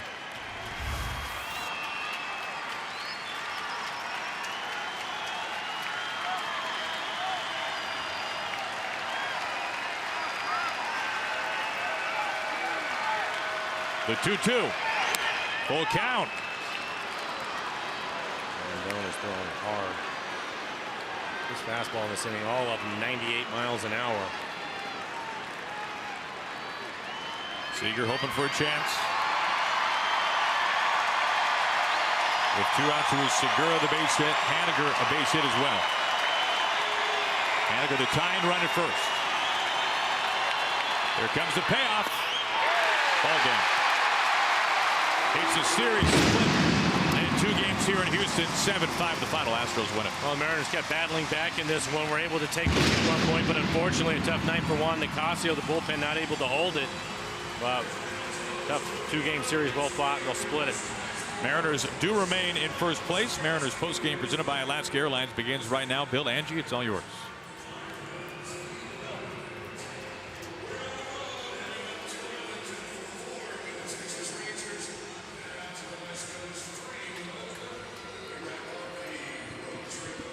Yes.